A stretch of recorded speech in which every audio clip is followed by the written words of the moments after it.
it going, everybody? Welcome back to another episode of your favorite swimbait podcast, Scales and Tails, episode 154 tonight. And this is officially, I'm pretty sure this is officially the last episode in my current apartment. I don't even remember the first episode I ever recorded with this first episode I ever recorded in here was with Eli Hack from Expedition Baits. Terrible episode. I didn't have Wi-Fi at that point in time, and I tried to use mobile data, and it just dropped the call every like 12 seconds. But I pieced it together and I posted it. Absolutely, probably the worst episode ever. But we're joined by a gentleman who this is his fourth time being on the show. I'm pretty sure he is. I know he is at least the second most seasoned Scales and Tails interviewer. We had Marsh on. Marsh probably been on like 5 or 6 times now, but we're joined by Mr. Alec Wieker, who I'm sure you guys are familiar with. Episode 8 in March 30th, 2022. Episode 30, which was a roundtable with Mr. Eric Gomez, Mr. Jason Carroll, and Alec.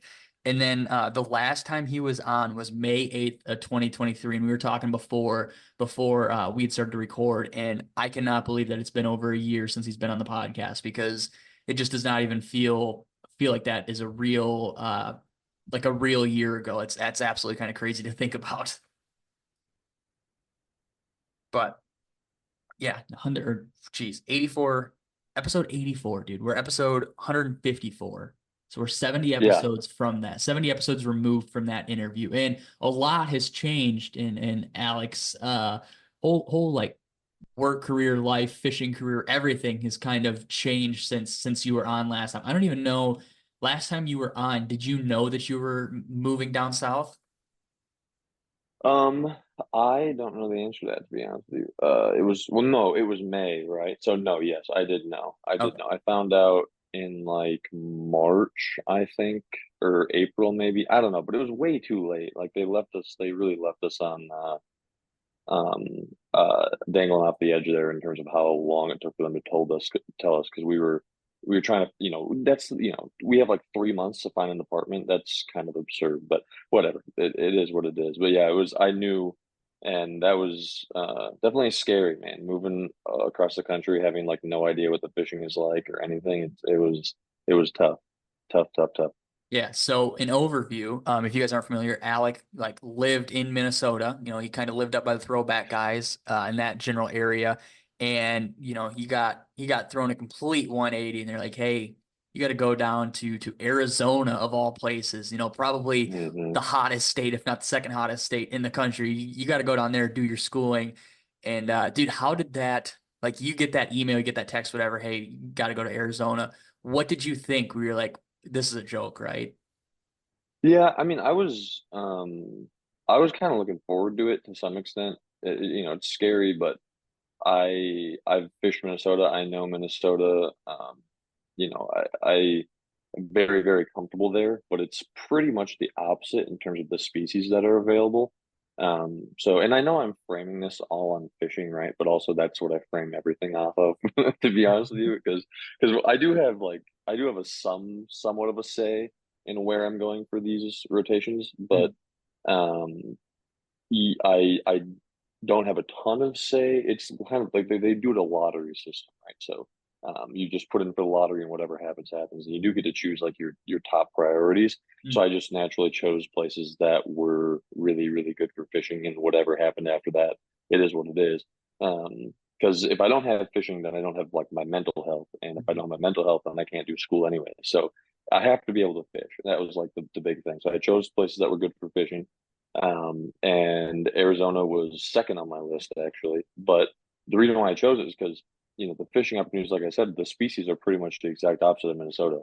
And I've been obsessed with swim bait fishing for closing on 10 years now, and Arizona has the the epitome of swim bait fishing, which is trout fed largies, and that's what I was really excited about. So that opportunity is definitely a something that was a big deciding factor for me, and a reason that I wasn't completely devastated to come down here. Right. Yeah. One of the states that still maintains its trout stockings and doesn't have, it's a pretty mild climate in the wintertime. California still stocks some trout, but it's not like it used to be. And then you have other states, like I think Georgia stocks some trout, and some of those other states that, Mm. you're getting pretty far to the East Coast over there where hypothetically the fish don't grow nearly as big or as fast as the fish do over on the West Coast. So I don't know. People bash Arizona, but I feel like there's like I know that there's a lot of big fish in Arizona to be caught. Hmm. It's like there's just such an extreme weather pattern that goes with it that most people can't hang with. Yeah, it's really tough, man. I mean, there's some absolute giants. I've been a part of some fish this year that I mean, just blew my mind. Seriously blew my mind. But it does come with 120 degrees for about a month in the summer. And then, like July is pretty much 115, 120 the whole time. And then June and August are 110 the whole time. And that's like, it can get pretty gnarly. Like the day I moved down here last year was 121 degrees. Uh, That is just mind blowing. And coming from yeah. Minnesota, I mean that's like 40 degrees hotter than the usual like highs are. Yeah, no, I mean, I was looking at the weather in Minnesota today. The highs are like high 70s, low 80s right now. Literally 40 degrees difference. But then, the saving grace of Arizona is in January it's 75 sunny and just absolutely perfect out, Yeah. right? And then in Minnesota you have like negative 30. So I don't know. The weather, it's people ask me, it's like the classic is, would you rather do a Minnesota winter or an Arizona summer? And to be honest with you, I mean, I think I would choose Minnesota winter, but also I've been doing it for a lot longer. And the thing with Minnesota winters is if you put on enough clothes, like you'll survive. Yeah. Arizona is like you can't take off any Can't more take off. than you Yep, know what I mean. exactly. It gets stupid, bro. It's like I when I was moving in, I would take a one load up from the U-Haul, 121 degrees, and I'm in the shade. I would take one load up in the U-Haul and I would just sit in the apartment for like 5 minutes and cope the end like and you have to wait until I was like mentally prepared to go grab Go back another out there. thing from the U-Haul. It just stupid, man. I mean, and there was twice when I was unloading stuff in the U-Haul where I touched the side of the U-Haul and literally burned myself. I mean, like God forbid you try to touch your belt or your seat belt buckle Yeah. in your car after it's been outside. Oh, Jesus Christ. Dude, It hurts so bad. it's like the silver metal slides like from like elementary school that would just bask in the sun all day and Yes, burn your legs when you go exactly. down. Exactly. It's Dude, terrible. that's absolutely insane. So you kind of knew what you were getting yourself into as far as like fishing wise and stuff. Hmm. I guess when you got down there, could you tell that there was like I don't know if like a stronger culture is the right phrase, but could you tell a difference between bass fishing down there and how guys did it compared to like bass fishing up here? Like down there, you've got not necessarily in Arizona, but like you got the coyote or coyote bait and tackle, you got the hookup, you've got like all these pretty well off established bait shops down there in that like southern, southwest area, whereas Minnesota at the time you were living up there, probably Waypoint had either not been started or just been starting. And I don't even know if there's any other shops like up that way that kind of like prioritize bass fishing over like the muskie and walleye fishing scene up there. So is that kind of weird to see like a collective of people like stoked about bass fishing and like just worrying about bass fishing down there? I've got 3 words for you: Lake Pro Tackle. Lake Pro Tackle has all the gear you need to be ready to have a successful day on the water. Friends of the podcast receive 10% off your orders while using code SCALES at checkout. Checking out with code SCALES not only saves you guys some money, but it also helps me host more giveaways to give back to you guys, the listeners. On their website, you can find exclusive and rare swim baits, JDM and BFS products, and of course, conventional tackle. I can't forget to mention Lake Pro Tackle gets the monthly throwback shop colors at the beginning of every month. Also, orders over $50 get free shipping, including rods. So do me a favor and remember to use code SCALES at checkout to save 10% at lakeprotackle.com. The vast majority of double-digit bass caught in Mexico are caught out of 2 lakes, Lake Bacharach and Lake El Salto. Josh Daniels Pro Bass Adventures is the only outfitter in Mexico with lodges on both of these trophy lakes. With a fleet of Ranger boats at Lake El Salto and Live Scope Plus at Lake Bacharach, Pro Bass Adventures has the best equipped guides and boats in Mexico. Better call Pro Bass, 480-491-9300 or probassadventures.com. We are Mexico Fishing. Staring at that peanut butter jelly like a largemouth bass staring at a dollar store worm? Then it's time to upgrade your snackuation. Meat Crafters' line of handmade small batch pre-sliced salamis and our charcuterie make the perfect base for your weekend snackle box. Fill a Plano 3600 with an assortment of Meat Crafters' old style salami and charcuterie, and you're sure to become the boat ramp champ. Listeners of the show can use code Scales and Slices at checkout on meatcrafters.com to save 20% off your cart. The code can be used as many times as you want, so you'll never run out of fuel for your pursuit of giants. So the next time you reach into your fridge to load up your boat cooler, skip to fish food and grab the stack of Meat Crafters pre-sliced packs. They're guaranteed to exceed your PB. Your favorite swimbait podcast is now proudly sponsored by Leviathan Rods. Leviathan Rods is a Texas-based fishing rod company that's handcrafted and uses high-end, made-in-the-USA rod blanks. Every sale from Leviathan helps support foster youth and their families. With Leviathan Rods, you're not only going to feel a difference, but you're going to help make a difference too. Friends of the show will also get 20% off their rod purchases by using code SCALES20 at checkout. So whether you're fishing a depth 250 or a square bill, make sure you're using the best rod choice out there, Leviathan Rods.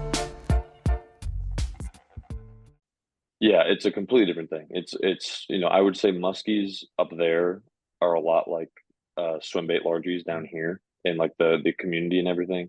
Um, Minnesota is, if I walked into a bait shop and saw a swim bait before this year, maybe 2 years ago, I would I would have lost it. I Yeah. mean, like I would have been so pumped, so somewhat devastated as well, to an extent, just because like I had a lot of us up there, the hardcore guys up there have swim baiting to themselves or have had swim baiting to themselves for a long time.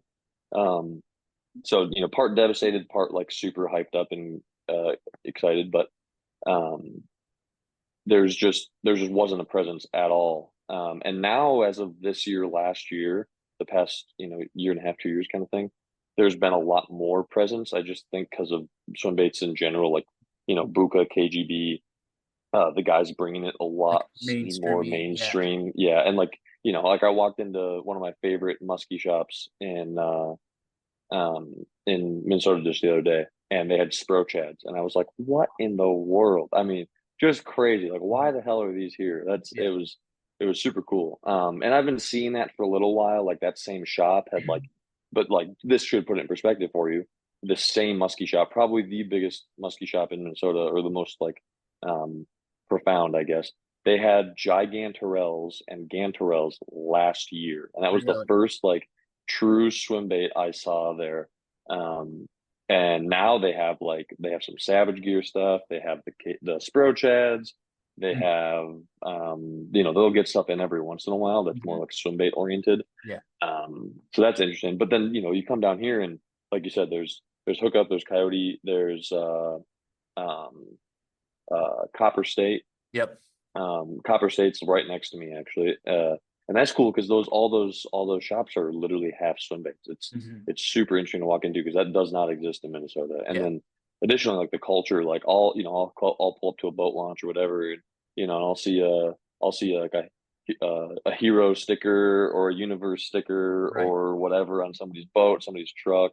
Whereas like and it doesn't phase me. It's like, oh look, somebody's swim baiting here, like same as me and half the other people here versus up north. If I saw a universe sticker on somebody's truck or somebody's boat, I would 100% socially engage them like Yeah. instantly. Like, hey, what the hell? Who are you? Like, Yeah. what's Yeah. going on? And down here, it's just the norm. You know what I mean? So it's a completely different culture.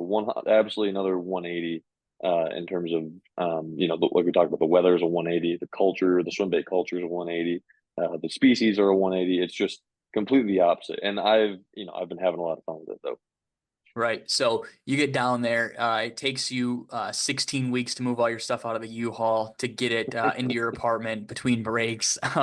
Do you remember your first outing out there, and like kind of what did you expect when you went out? Yeah, so luckily, just because of universe, really, I have some close friends who live down here. So I was a little bit scared at first, just because, like, completely new environment. I have to learn lakes all over, and I think my biggest thing with fishing is people think that I just like anywhere I go, I catch fish. Sometimes people have said that kind of stuff. It's like that's not super true. Like I've gotten lucky a bunch of times for sure, but I also I pride myself in my ability to like abuse a body of water. Like seriously, like learn everything I can about it. and just learn what makes those fish tick and hit that body of water and abuse that one body of water after I learn it really well, right? Yeah. Like, that muskie bite I was on the past few years where I was catching, you know, 50 muskies a year. Setting your phone Um, down and say, "Oh yeah, hold on," and then you call somebody out in the video. yeah, yeah, exactly. Like that kind of thing. Like, that the reason that video exists is because I was ultra confident that a fish would be there, and I was right because I knew that lake like the back of my hand. Mhm. My first 2 months fishing that lake, I didn't even see a fish, bro. And then it all clicked this one day, and I remember it super vividly. But this one day, I just absolutely figured them out, and I was like, oh my god, this is what's going on. And then I just abused that for 2 straight years, and I caught like there's like 110 muskies in like 18 months just in that Absolutely insane. one lake. So that's what I like pride myself on, right? Is like figuring it out and just abusing it. Well, coming down here, I have very limited time to fish because of school, and the time that I do have, I'm not dissecting these super easily bank fishable lakes anymore. I'm fishing like lakes that literally are made of cliffs. So it's just like I'm screwed, right? So but luckily I have some friends down here, some like really, really close friends that I've made in the past year. And I was like acquaintances with them before, or even good friends with them before, but I came down pretty blind, reached out to some buddies, they gave me some hints, and then I kind of started fishing with a couple of guys, and now I'm really close friends with a few dudes down here, and so I'm able to get it a lot. And I have messed them up a few times on the paddleboard, not gonna lie. I Mhm. reached out to Marshall right before, and I was like, dude, I have to get something that I can fish off of. Mhm. And I kind of he approved my paddleboard purchase is what I mean. But so my first outing though, I there's like there was a spot down here that I thought had a lot of potential, and that I kind of talked to a few people about, and everybody's like, "Nah, there's nothing really going on there." And I was like, "Well, if I had $1 for every time somebody told me that there wasn't fish in a spot that I've Right. absolutely messed them up at, I was like, I'm gonna give it a shot." So I gave it like 5 trips, and I ended up catching like my biggest that I caught was a 6, and then I saw one that I would have pegged at somewhere in the 8 range, like maybe a little bit more, maybe a little bit less kind of thing, but 8-ish. And that one actually, uh, it it it came up to my depths 175 and ate the tail and spit it out. I that was like the second day I'd fished that spot. Oh dude, I thought it was just game over.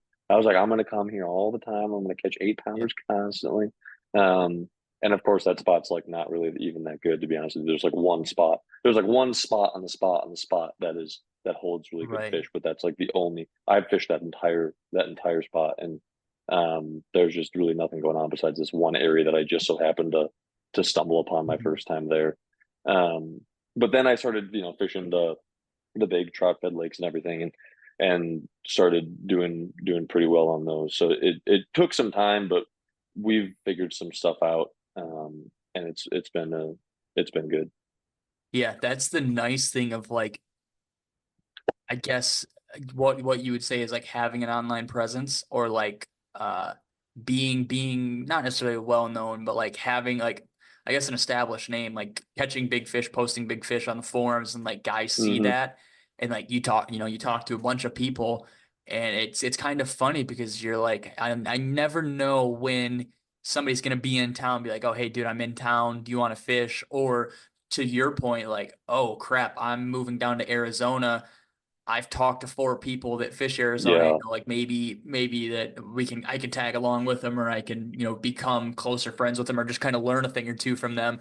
It's kind of funny because that never is your intention, but sometimes life just has a funny way of making that happen. You're like, oh, I kind of lucked out talking to this guy for the past 5 months, and I'm gonna tell him I'm moving down to Arizona, and maybe we'll want to fish together or something. It's kind of funny how that stuff works out like that. yeah, and one of my best friends down here now, and like definitely the guy that is most similar to me now in terms of how hardcore he is. Uh, like he and I will grind, like we grinded so much this past year, man, like crazy grind. Um, and he literally just like he just reached out to me. He's like, "Hey, uh, we had never even talked before. Like I'd never sold him a bait, he'd never sold me a bait. Like we'd never really talked." And he just said, "Hey."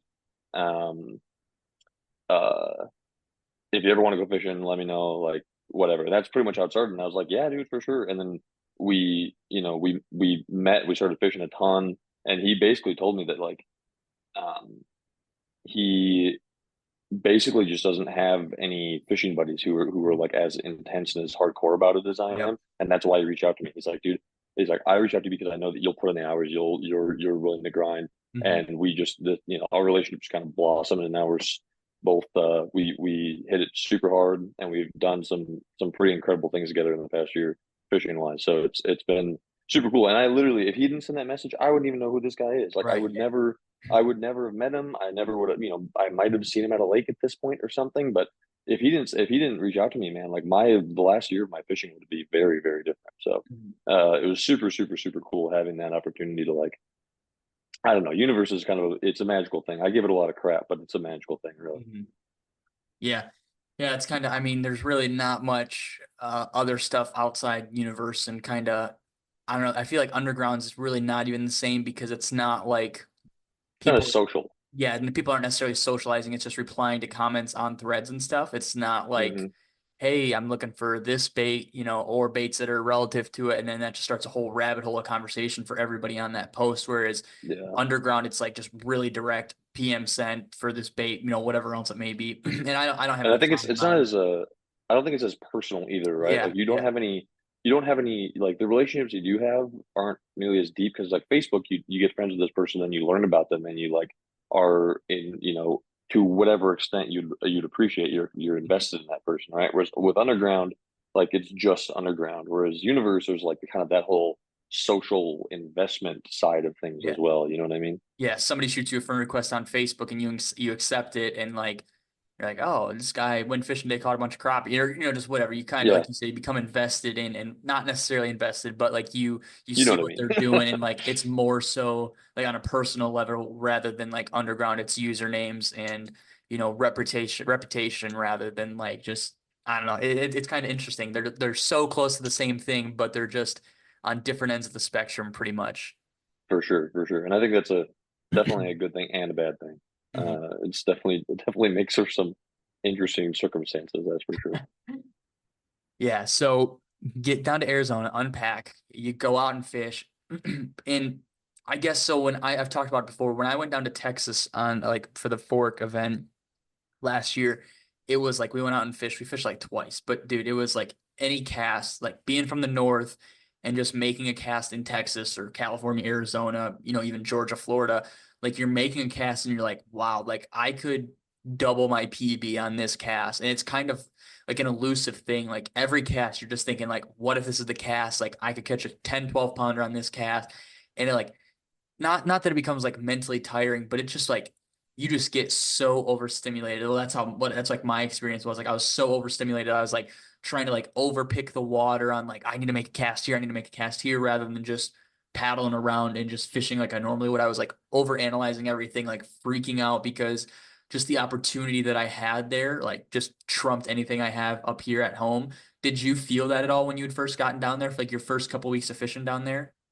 Honestly, it wasn't my first few weeks. Because my first few weeks was like true Arizona summer, right? So, and look, we caught some decent fish, like some fives and sixes, which at the time I thought was crazy, like fives and sixes semi regularly. Yeah. This is what I explained. This is what I use to explain this to people, right? Is Minnesota.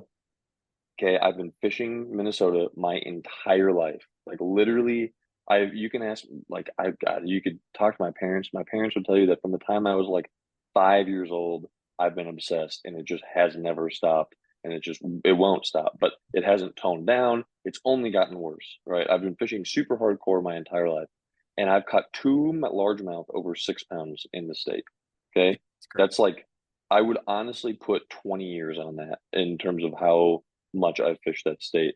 Uh, two fish over 6 pounds. One was a 6.0, that was scaled, and then one was a 6.8, which was also scaled, but it was not digitally scaled. It was Mhm. like, one of those.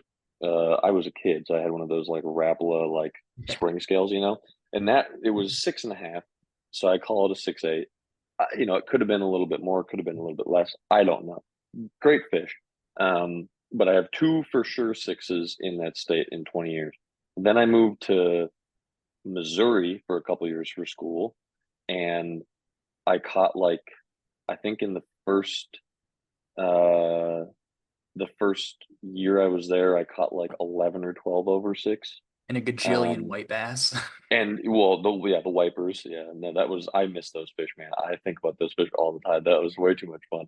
But yeah, no, exactly like 10 or like it was 11 or 12 over six, which is like just absolutely stupid. And then I Mhm. come down here, and down here, if I catch a six now, I am just okay, yeah, sure, whatever. Like I it's like a don't even take a 4 or picture. something up here.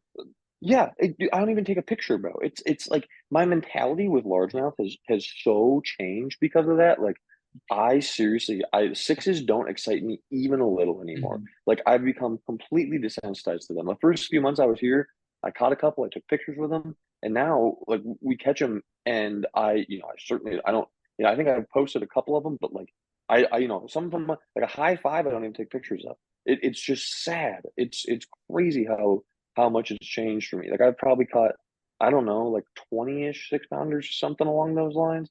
And it's like I'm completely desensitized to them now. Yeah. It's but yeah, but kind of going back on what you asked, uh it was ultra motivating for me. It was like any cast could shatter my personal best. And that was my whole goal Mhm. while I was down here, right? Like I remember telling all my buddies I fish with down here, and I was like, I just want to catch a seven before I leave, Yeah. right? Like before I go back to Minnesota, I want to catch a 7 pounder, right? And I've done that a lot of times. Mhm. Not a lot, but like definitely enough. Enough. And Yeah. I caught a good nine, caught a good eight, and bunch of really really nice fish, and just shattered my expectations really. um, but yeah, it was just ultra motivating for me. It was like and that kind of made me just go that much harder for it really. And then I kind of I broke a I got a seven, an 8.5, and a low nine Very. all in one day, uh really really early on. Mhm. And that honestly that just made it worse. We went harder, and that because we kind of figured some stuff out, and we Yeah. went a lot harder after that, and we put some absolutely insane fish in the boat. So um very very very glad about that. But yeah, it's a completely different thing, man. It's just and now like I was home in Minnesota for a month for because I took that test I told you about. Yeah. Yeah. um, and dude, I largemouth fished once, I think, and I was like, an hour in, I was like, why am I wasting my time? Like, I'm in Minnesota. I should be Mhm. smallmouth fishing, or I should be musky fishing. Yeah. And I can confidently tell you that I will the amount of times that I will intentionally target largemouth in Minnesota for the rest of my life, I don't know, man. It's gonna be really, really, really Yeah. low. It just feels like such a giant waste of time. And I mean, you could you could argue like, oh, you could still catch a big fish for Minnesota, and that's true. But when, I was fishing that state my entire life, and I have two largemouth over 6 pounds. Yeah. And now, I've gotten to the point where I'm so used to fives and sixes. It's like a six in Minnesota, I'd get way more excited, obviously, than the six down here, like Right. way more excited. But I'll also be like, well, then what's the point? Like, I could just Mhm. be targeting smallies, which have insane size potential there. I could be targeting muskies. Hell, I mean, I hate pike. I would rather target pike in Minnesota than largemouth at Right. this point. Like, I can't stand those little bastards, and I'd rather catch those. I mean, largemouth to me is just a waste of time in Minnesota now, which sounds so bad, but it's just not the same. It's just not. Fishing in Missouri, fishing in Arizona has just completely ruined that for me. Yeah. And like, dude, like that's why Marshall is always so excited. Oh, I can't wait to get up to Minnesota, hang out with Kyle. But he's like, oh, I just cannot wait to fish these lakes, these handful of lakes that he fishes. And I just like I understand it. Like I feel like coming from the South and going to fish like in the northern Midwest, like where, we might not have a lot of big fish, but we have like a lot of decent fish. I mean, like a lot of Oh yeah, 2.5 to 3.5 pound fish. And like, dude, that would be so fun if you're like only used to grinding and catching maybe like two threes and like a five a day. And you can come up here and have a 25, 30 fish day. Like I can see the fun in that. But then like dude, I don't know. Like if Phoenix was to turn around and decide to move back to Minnesota, I why I don't even know if he could get back into fishing in Minnesota. Like, dude, after being down in a southern state, catching really good fish and deciding I'm gonna move back home, like you just said, like you think to yourself, why am I going out here? Like I Hmm.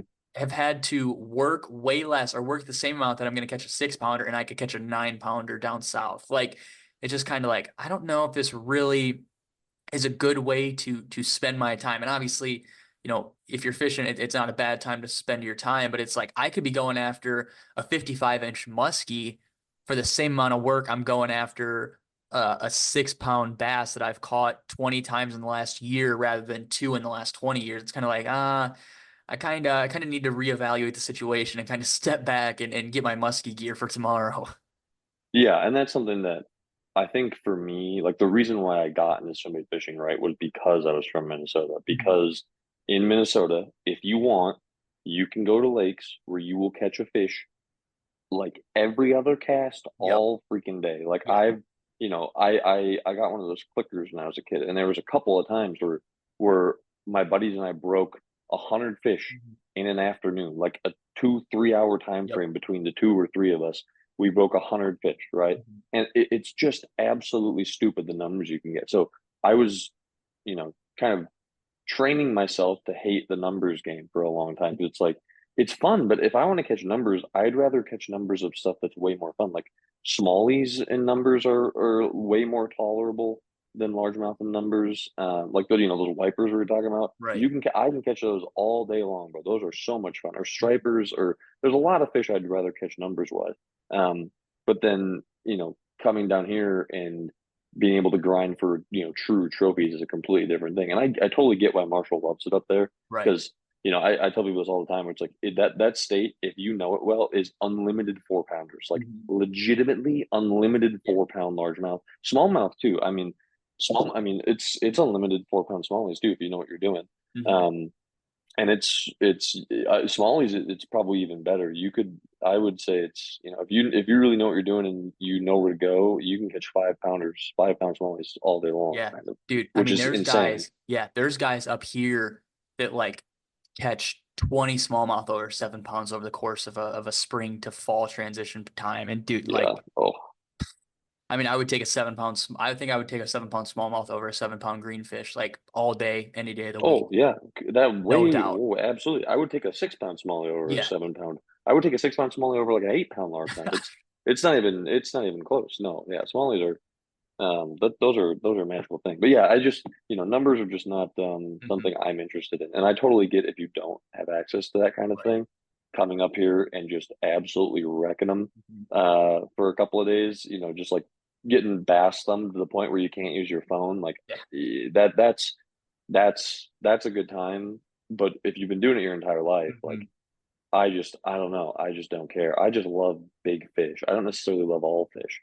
I just really, really like big fish. Yeah. Yeah. So you move down there, there's just a complete, almost culture shock. And even from like what you've talked about, seeing bigger fish while you're down there fishing and stuff, did you have to change the way that you fished at all? Like we were talking about before the show that I'm kind of switching more over to soft baits, just for reasons. But did that ever like happen to you? Like, hey, these fish don't respond to a glide bait like they do on Minnesota. I need to start fishing swimmers or just any situation like that. Or was it kind of pretty copy and paste? Were you able to pretty much use everything in your box down there with success? Yeah, some aspects of it were pretty copy and paste. Like I would say, like what? Like just looking at like the trout I'm catching down here, that's super copy and paste. Um, and then a few of the species are pretty copy and paste. Largemouth, I definitely not the same, like completely different. Mhm. But I also knew that going into it, right? Right. And I think that had I been just like your average Minnesota bass fisherman, or just like even who I am, just without the muskie aspect, right? If I had just been me, never having targeted muskies, I think I would have had a lot rougher time. But really, like swim baiting largies down here is muskie fishing. It's the exact same thing. I mean, it's in okay. I should rephrase that.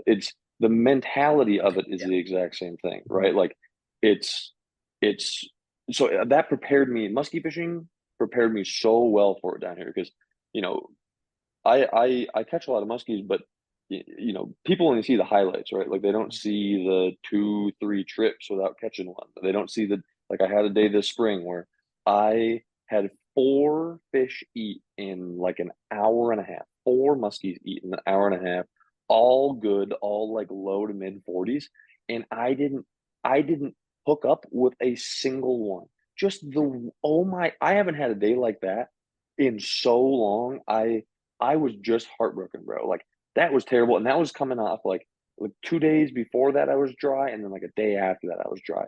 Just like 4 days, and I'm pretty used to like at this point I'm pretty used to catching one, if not every time I go out, every other Every time I other. go out. Yeah. Yeah. Like I can usually get one to I'll get one to eat pretty much every time I'm out, but I'll catch one usually on average like every other time I'm out. Um, so having like a 4 or 5 day dry streak like that was rough for me, like really rough. Um, and but and then people are like, so that's a low light. People just don't see that, right? Like, I've had dry streaks way worse than that. I've had like 8, 9 day dry streaks. And I'm not talking like go out 2 hours after work kind of dry streaks. I'm talking like full 8 hour days, Yeah. crazy grinding. Like, if I can do one thing, it's grind. And I was having really, really gross dry streaks then. And so I think getting used to that and being mentally prepared for that down here really, really changed my perception of it, right? Because I'm not casting to get bit. I'm casting to get a giant on the end of my line. Yeah. And that's the only goal. And that's exactly like musky fishing, right?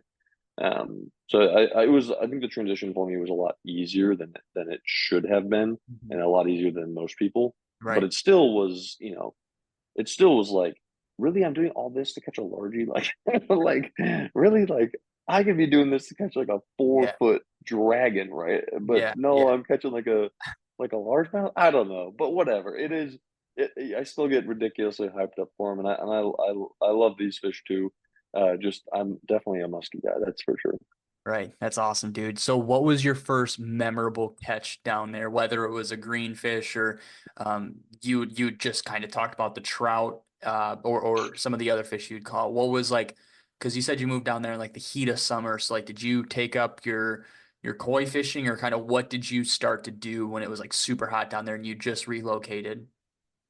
Yeah, first, I mean, I pretty much largemouth fished exclusively for a while, but like I said, it was just a bunch of, the first few fish I caught in there were just a bunch of like a fives and sixes, so it wasn't really all that exciting. So it was cool, like, it was the novelty of catching, 6 pounders on glides and uh and having a good time. But my first like truly memorable catch is when I started actually targeting trout down here.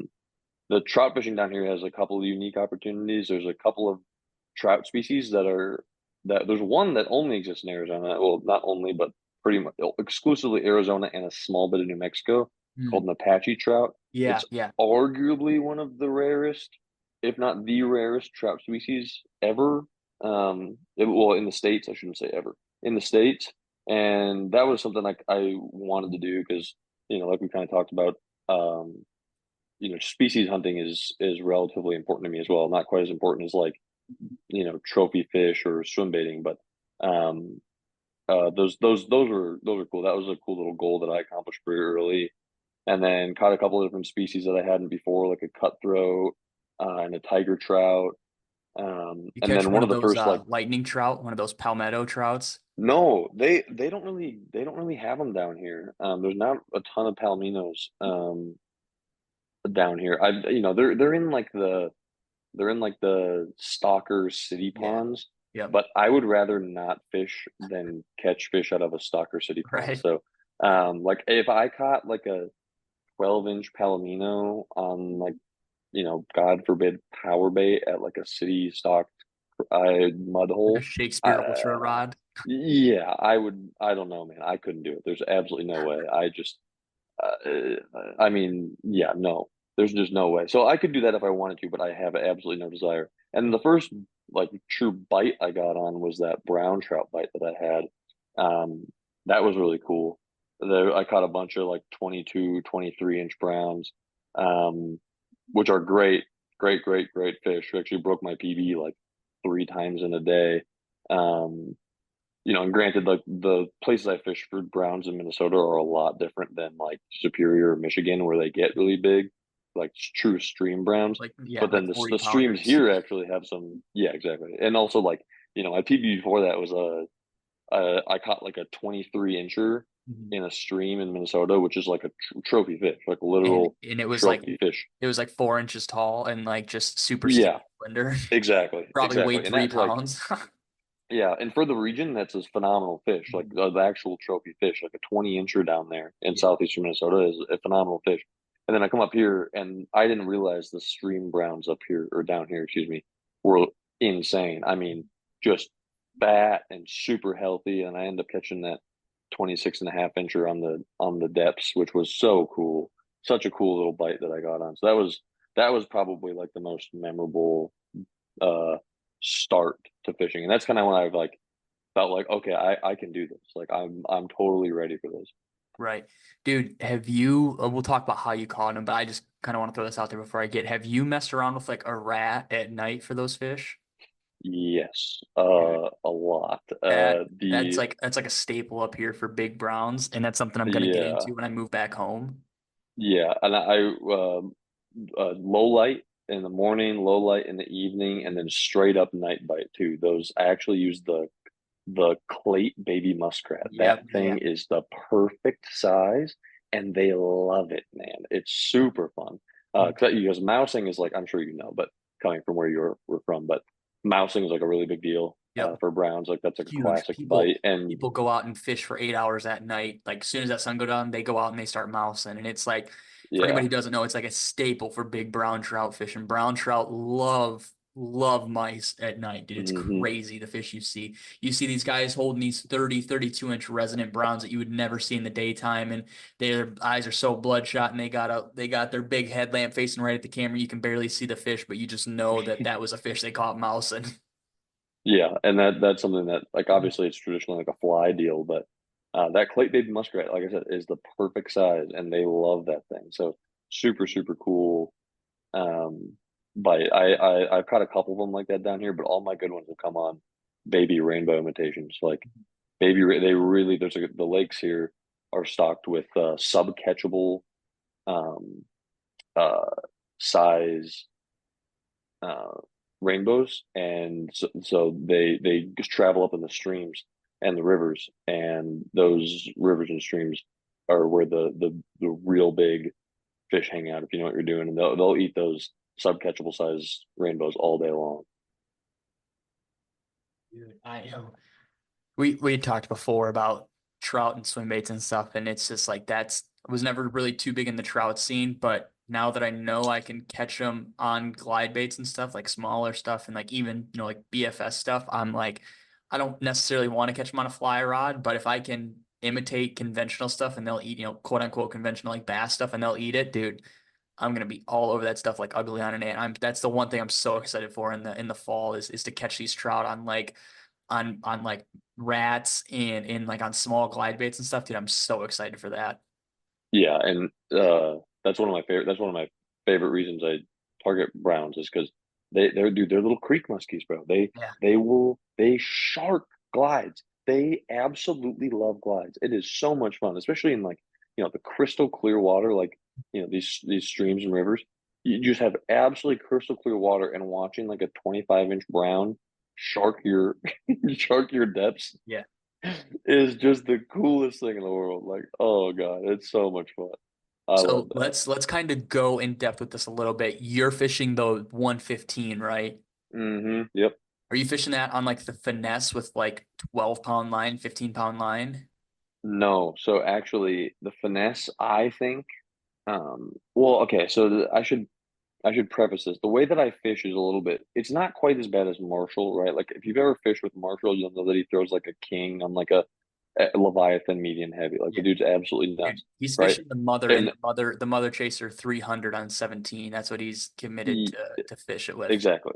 Exactly. Right. So Crazy. that's what I mean. It's like the dude's absolutely nuts. I'm a lot like Marshall and a lot of my like close buddies who are hardcore are in that same mentality. Not nearly as bad as Marco, but like underpowered rod, bro. Mhm. I love underpowering my rod.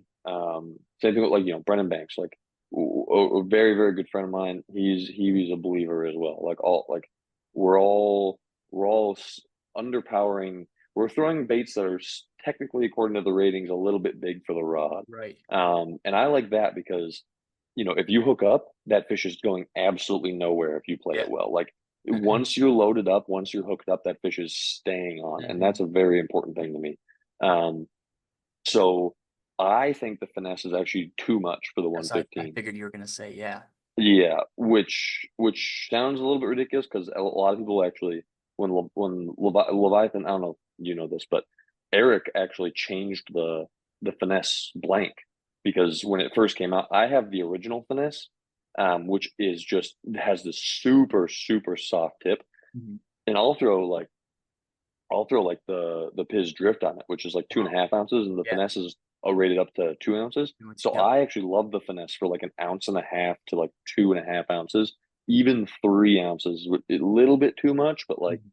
that kind of class like is perfect for the finesse. And Eric, he got a couple of complaints because people thought the tip was too soft. So he actually chopped off some of the tip and readjusted the blank a little bit for the Interesting. finesse. Yeah. So I actually have the original finesse, and I still think that the 115 is or the finesse is too much for the 115. So Mhm. believe it or not, this is a little bit of a sin, but I was actually throwing the 115 on a spinning rod because I didn't have anything rated to that, and I asked Eric, and I was like, what do you have for me that's like super soft and can throw the 115 well? And he's like, well, not really anything. Like you could do this, but it's not like it's super soft. You could do this and this. And he's like, and but so I had a couple of rods ordered, but they wouldn't come in times. And Mhm. so I was like, screw it, I'm just gonna throw them in a spinning rod. So all my bites were like depths 115, 8 pound fluoro, and literal spinning rod. Really? Because that was the only thing I had at the time. And Yeah. it worked beautifully, bro. Like I looked like a dumbass doing it, but I don't care. I mean, whatever. I'm catching fish. That's what matters. It doesn't matter how you do it. So yeah, it literally 8 pound fluoro and a spinning rod on a depth of 15 that I tuned to suspend. Dang, dude. So you got me thinking. I think I'm gonna pick one up, and I think I'm gonna use my 6'10" jerkbait rod. Like that might be the move. Like that's what I fish like that little Gracely Shat on and a couple other smaller Yeah, baits. for Dude, sure. That's definitely a similar bait. So yeah, no, for sure. that'd There, be it's sweet, sick. man. If you know how to work that 115, it's actually stupid impressive for what it is. Hmm. Heck yeah, dude. That's awesome. So did you, I guess maybe not necessarily get tired of the trout, but like what made you move on to like, okay, I want to target, the next thing on your list, or like you heard about a bite or you saw a bite maybe, and is that kind of what made you step away from the trout a little bit? Oh, no, the trout stockings happened. Mhm. So the trout stocks happened, and that's when I was like, from now until these trout stockings are over, I am not doing anything else. And Mhm. that's all I did for, 5 months was largies, swimbait largies. That's all we did for a very, very long time. And I think it was the first day we went out after the trout stocks. I had one eat a soft bait on the figure eight. Literally, they get so like I said, I told you this earlier, but these trout eaters, these trout fish are some of the like never seen fish do what these fish do. It's just crazy, just absolutely wild to watch. But they're 100% convinced, bro. They know these trout are real and they are going to eat them.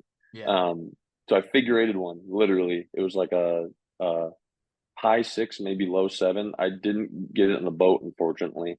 But figure eighted it, which was absolutely stupid. And that's when I was kind of like, oh, this is super game on. Second time, maybe it was the third time we went out. I don't know, but that's when I caught that 9.4, 8.9, 7.0, and my buddy caught a seven as well.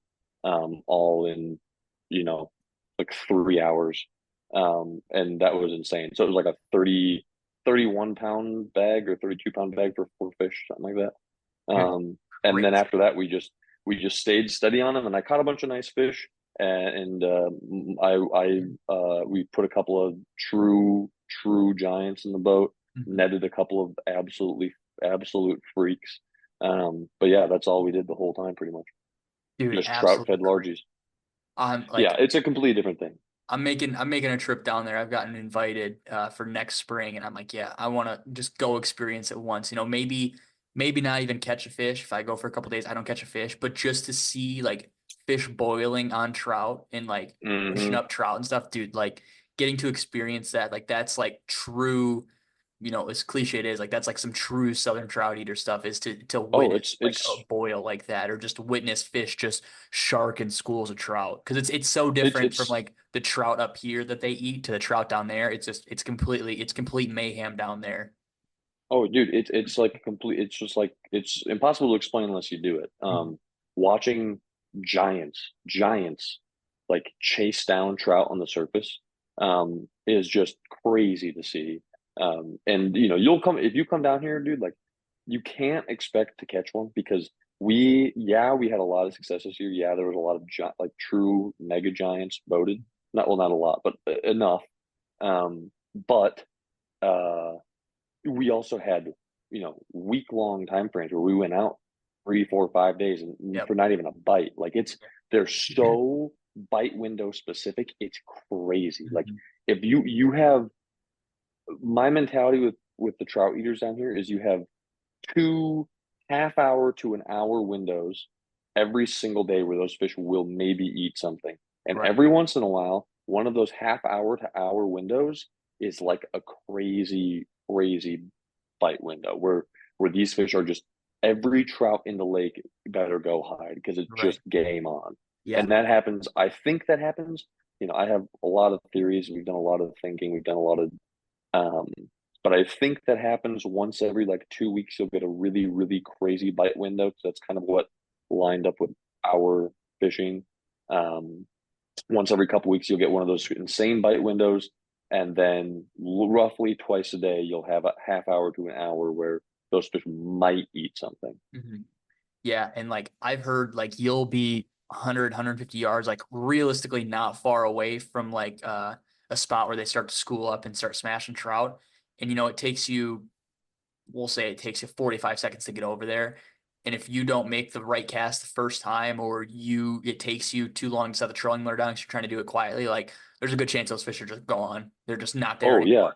They just moved 100%. on. Yeah, if you make the wrong cast, it's game over. You have to be so careful, man. You have to be so careful. And that's some days, right? And then some days, like I said, one of my first eats down here, I figure eighted one on a Right. 9.5 inch hog hunter. Like, what? I don't know. I'm pretty convinced that those gentle bite windows Mhm. are when if you make a wrong move, you're screwed. And then those crazy bite windows, there's nothing stopping them from You just from show eating up that to the trout, no lake. matter what. Yeah. Dude, that is so 180 from what we have up here. And I mean, it was Oh yeah. definitely like a culture shock for you, I'm sure too, to like actually see fish passively or like aggressively eating trout faster than a trout can swim away from it. Like, dude, like you said, just an experience that you can't like, yeah, you can see it in a video, you could tell me about it, but until I see that like just carnage happen on the surface of the water or right below the water, like it just is not the same at all. Yeah, it's insane. And trout eaters are such a different breed, man. I mean, the trout eaters, and I've seen it so much now. Trout eaters are exactly that. They are trout eaters. They want absolutely nothing to do with anything that's not a trout. Like, Mhm. about halfway through our season, uh, my buddy got scope, so that changed a lot. And we kind of thought it was going to be a really big game changer, and to some extent it was because it educated us really well. Um, but it didn't really like increase our catches necessarily. And on a lot of bodies of water, like back home in Minnesota, scope is an absolute hack. Like, it will dramatically increase your catches. It will dramatically make a huge impact on how successful you are as a fisherman. These trout eaters, it doesn't really seem like it. It's weird. It's weird. Like, the fish are there, And what we didn't know was that how often we are interacting with fish is infinitely more than we thought. Yeah. Like the amount of casts, like there were some days where we would go out and we would cast all day long and we would never have a follow. And then there's some days where you go out and every single cast you make, something comes and looks at it. Mhm. And the amount of like true giants in some of these lakes down here is way more than we ever would have imagined.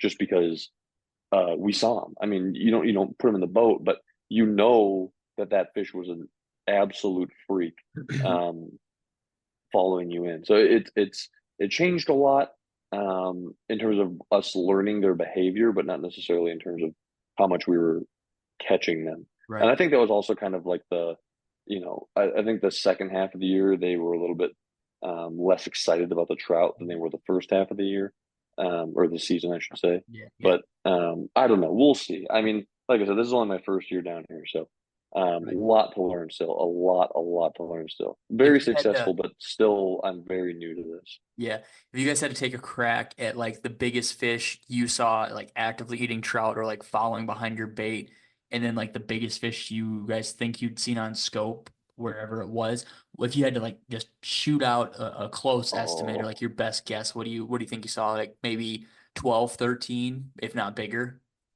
I mean, I don't. It's hard to quantify. I mean, I I can promise you Teener. I can promise you Teener. Um, but much more than that I can't. I don't know, man. It's tough, right? Because like, my first eight down here, my first nine down here, and then the other some of the other fish that I was able to experience, Yeah, not witness. necessarily personally, but fish that I saw, like, you know, seeing those fish in person is such a different experience than seeing pictures of them or whatever. It's so unbelievably different. Like uh like my eight nine that I caught when we netted that thing, my buddy was like, "Oh my God, that's it, that's a DD," Mhm. right? Because if you looked at the thing, it just looked absolutely stupid. Like it had this massive belly. Well, it was super fat, full of trout, giant, but it Sure. was only 23 inches, right? Like a Minnesota, Um, Michigan fish. and and my personal best in Minnesota was like 22 and three quarter, like almost 23 inches, and that was a 6'8", right? And down here, same length, 8'9", just what, like not even close. Insane. And then we boated another fish that was it was just barely 23 inches, like just basically barely touched 23 inches, and it was a 9'10". And just the roundest, most stupid looking fish you ever seen in your entire life. Like, man, I mean, some of these things.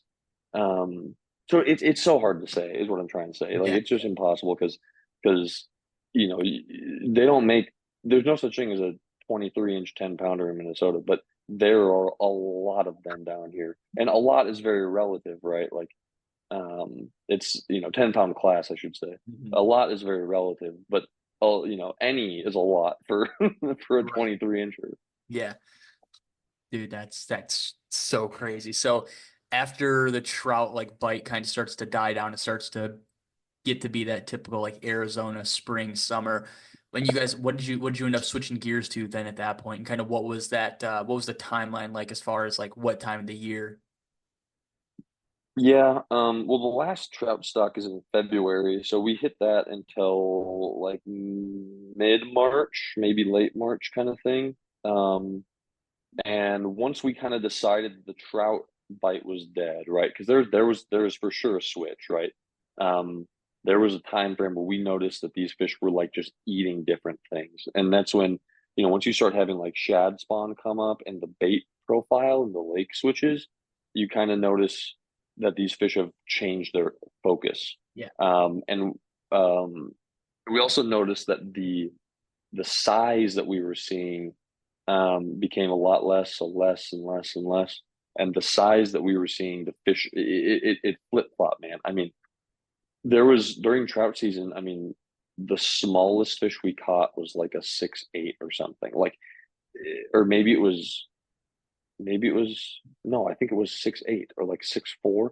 In like for months, that was the smallest fish we caught, like for months. Yeah. And then all of a sudden you start catching a couple of fours here and there, and you're like, well, something's changed, and it has, right? Stuff has changed. Bait, the bait fish in the lake, they're not setting up the same way. The water temperatures are way up. Like a lot of things have changed, and you just don't see those giants hanging out in the same places anymore. Like those giants that were in those spots so regularly have moved, and we don't know where.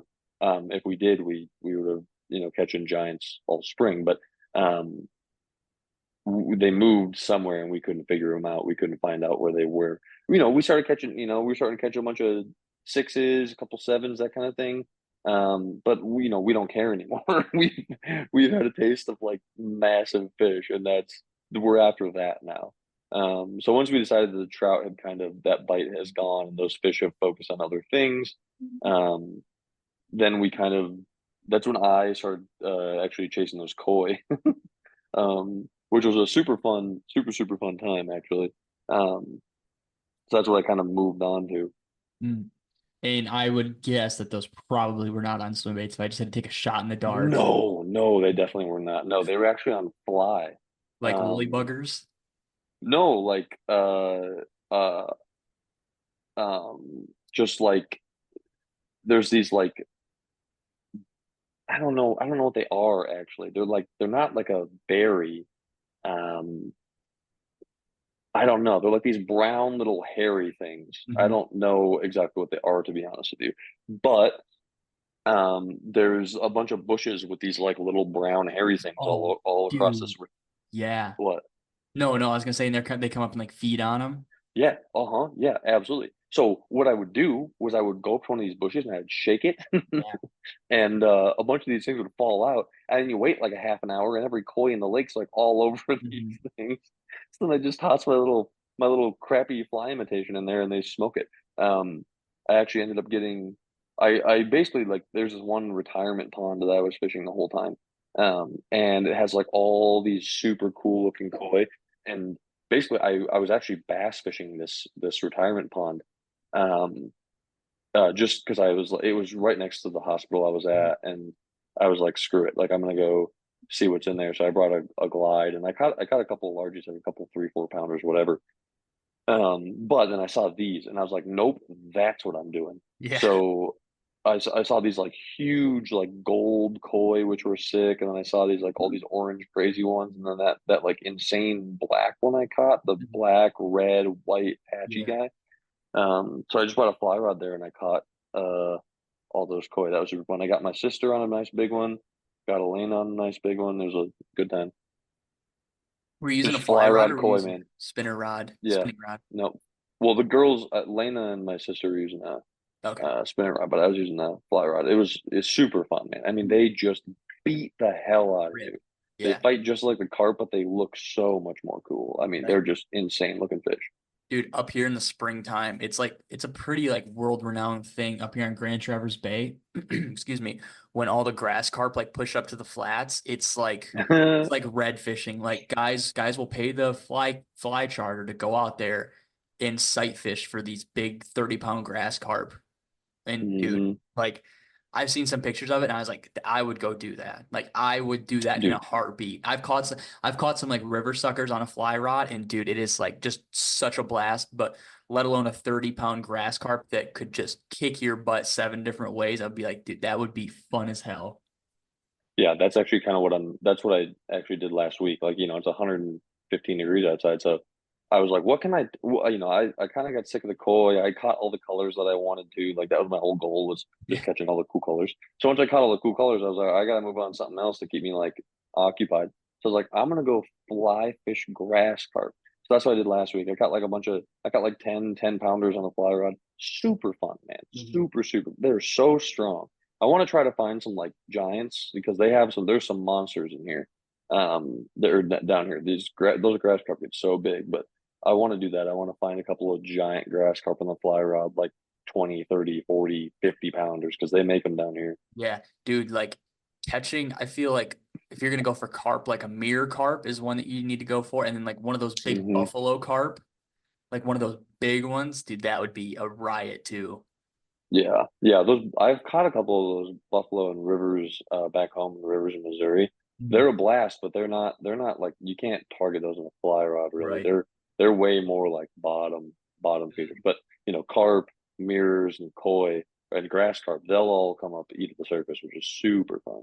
Yeah, dude, the suckers, if like in the river, like you bounce like a woolly bugger, do you know what I'm talking about when I say that? Like what fly Oh that is? yeah, yeah. Of Dude, course. I grew up fly fishing, dude. I actually woolly bugger for suckers, dude, absolute cheat code. really. I don't know what it is, but when you do the first line, you do it with like lead wire, and then you go back over it with the bobbin, with the ribbon and Hmm. the feather, dude, and it just Hmm. sits there on bottom, and they just come up, suck it right up. It's such a blast. Like during like the sucker spawn, like the sucker push into the rivers in the springtime.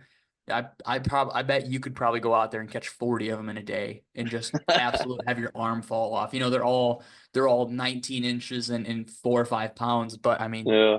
you just beat up Put on on a them. three weight, you're having an absolute Yeah, blast. yeah, Yeah, it's gonna that's take what you all longer these to get them in than it is gonna to get a bite. yeah, exactly. That's all these. I only have one fly rod because like I just don't take fly fishing that seriously. Just Right. because I don't know. I just don't. I have yet to put myself in a circumstance where fly fishing wouldn't be outperformed by conventional gear or swim baiting. Yeah. Just for big fish, for numbers, whatever. But for bigs, I haven't come across a trout that's as picky as trout fishermen think that it is. Trout guys are like, oh, like these guys like if you don't throw the perfect blue wing olive size 17, blah blah blah. It's like, bro, like if it's shiny, they'll go for it if you put Yeah. it in the right spot. Like they're not these geniuses that Dude, everybody makes guys, them out to guys be. But catch 30-inch browns on like brown and yellow Panther Martins. Like, they're exactly. that's Yeah, let's let's nothing let's let's crazy. relax. Yeah, like they think they can like dissect the difference between which size blue winged olive or woolly bugger you're using. It's absurd to me. Um but yeah, so I only have the one fly rod and it's a three weight. So all these koi, all these 10-pound grass carp are all on all on my little dinky three weight, and man, it's a good time. I think it's like a 9.5 foot three weight. Just the absolute, it's just so much fun.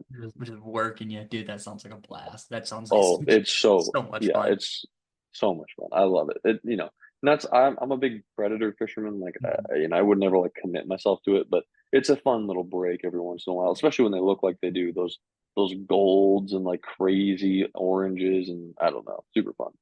Yeah, dude, that's like what's pretty cool is like the red horses like from Lake Michigan. They're like white almost, like just Oh, absolutely really? crazy silver sometimes. Yeah, it's Huh. it's pretty cool to run across one like that. It's always fun to see them like out on the piers. You see them a lot, like sitting horizontal onto the pier walls and just or sitting vertical onto the pier walls and just sitting on the pier walls swimming around. Like you'll see one flash and you'll think it's like a fish going after like a trout or something. No, it's just a carp or just a sucker turning and work its way back down this piling. It's kind of crazy. Yeah, yeah. I got to make it up there, man. That'd be a fun thing. Dude, you know what would be It sounds all fun? these things you're telling me, they just sound like a blast, bro. Dude, I don't you know. know what would I be just a I just got to go blast? everywhere and fish everything. Yeah, You know what I yeah. mean? Dude, a sheep's head, a freshwater drum on a fly rod, that would be a blast. I caught my first Yeah. and second one this year on Kitex fishing off the piers because like I don't know what it is. I think our water is like too clean up there. Like they can't really chill by this one pier I fish, but like all the ones south there is, dude, I caught like two or three drum the one day. And I mean, dude, I'm fishing it on that 710 forward jerk bait rod with 12-pound line. And dude, I'd be just walking with it. 710 jerk rod? 610, my bad. Oh, I was Dude, like, damn, I want one of those. reel down, just pimp these fish, and I would tighten down my drag all the way, and I would just grind them up, and then I'd flip them up, dude. It was such a blast. The one I caught was like decently big. It was probably like 8 pounds, and I was just like, Oh shit. that is so fun. Like guys will just sit there jig Ned rigs, or like they'll just drag dark sleepers. Like, it's quote unquote a shit fish, but for whatever reason, I have a very big like I just love the quote unquote shit fish because they're just so Yeah. fun to catch for whatever reason. It's just Because it's a they all blast. fight like hell. The thing with rough fish is like I think they get the rep they do because they're not predators, Yeah. right? Which is why I never understood, we talked about this last time, but I will never ever understand the hate that the bowfin gets. Or maybe not the hate, but the lack of respect. You know Right. what I mean? That's a game fish every single time, and I don't care who you are. Um, but the rough fish, I think they get that name because they're, bottom feeders. They're not predators. They're Mhm. whatever, right? But yeah, I don't know. But they fight so hard and they can be Yeah. so much fun. And a lot I of them are also like native, which Yeah. is Yeah. crazy. Like, Dude, I was gonna um, say that. Like, there's a misconception that like bowfin are an invasive species, and it's like, no, yeah, no, snakehead that's as are. native as it gets. It Bowfin doesn't are get more chilling. native than a bowfin. Snakeheads are the ones that aren't supposed to be here. And dude, like I was watching a YouTube channel the other day, and this guy was just stoked. He was catching snakehead. What did he? I think he called them like the Asian muskie or something like that, or like Yeah, the yeah. I Asian mean, kind dragon of. or something. I was like, dude, that's a sick name. Yeah, they're a lot of fun too. I've caught a couple of them in Florida, and those things are so aggressive, and they eat so like the way they eat Hmm. is so cool. Bowfin are similar. Bowfin are, they're very, very similar fish in a lot of ways, but Dude, so I much fun. I haven't talked about this. Every time I've talked about it, it's always been off air because I didn't really kind of want to like bring it up. But dude, we got on a glide bait bowfin bite a couple months ago. Mm-hmm. Dude, K9, smashing K9, smashing hoop trouts, smashing mini slammers, like every other cast. Like you'd be what, and you'd see like the tail, the whale tail going back and forth, and then you'd stop for a second, like go and grab your phone or like fix how you were standing on the rock, and you'd give it like two more hits, and it just like boom, dude, it would just boom, you'd feel it in your rod, and you go to set the hook, and like you would set it and it would just burnt load right over. You'd feel two head shakes and it would just pop off because how Yeah, bony their yeah, faces are. Dude, I went yeah. back and I think I shook off like five or six on the Citizen and the 7-inch no live bait needed K tails. Dude, like Hmm. literally, soon as that soft bait hits the water, boom, they're on it like nobody's business. I had one bend the A dot on the Citizen, bent the tip all the way out, and then completely straightened the screw lock out. Like the bait was fine. I could Jeez. mend the bait back, but I ran out of hooks. Like it was crazy. Yeah, they're gnarly. Did you end up landing any bigs? I didn't. I think the biggest one I landed, I think it was like right around 25 inches, but my buddy like landed a 32 on his fly rod a couple weeks ago. Oh, hell yeah, nice. Dude, that would be a blast. But that's something I'm really excited to like move back home and like be able to put these fish back together and not go up like once a month and have a Hail Mary that I only get to fish four times: Saturday morning, Saturday night, Sunday morning, and like Friday night. So like I'm like, okay, Yeah. cool. I can like actually start to pattern all of these fish I like to catch and like take everything I've learned down here from the last 154 episodes that like people just drop in a little bit of stuff here and there. I'm like, oh, okay, like I'm gonna try that or I'm gonna write that down. I'm like, dude, I'm just so excited to be able to go put all this stuff to work up there, like on a constant basis. Yeah, for sure. That's something that I bet about this podcast is like a huge side benefit. You probably learn a ton. Mhm. Yeah, and I'm pumped you're going back home, man. It sounds like you've been I don't know. I know how tough it is to not be in a decent fishing area, and so the fact that you're going back and you're going to be able to fish a lot easier and a lot better, it sounds like is that makes me happy. Dude, hyped. So after the koi, after the adventurous koi that you had gotten on, was that was that last summer or was that like just recently, the last couple weeks? No, so that was last time we talked was May, right? Yep. Last May. So that was okay. That was there. Then after that was like Minnesota springtime smallies. Then it was I caught a few muskie. Then I moved.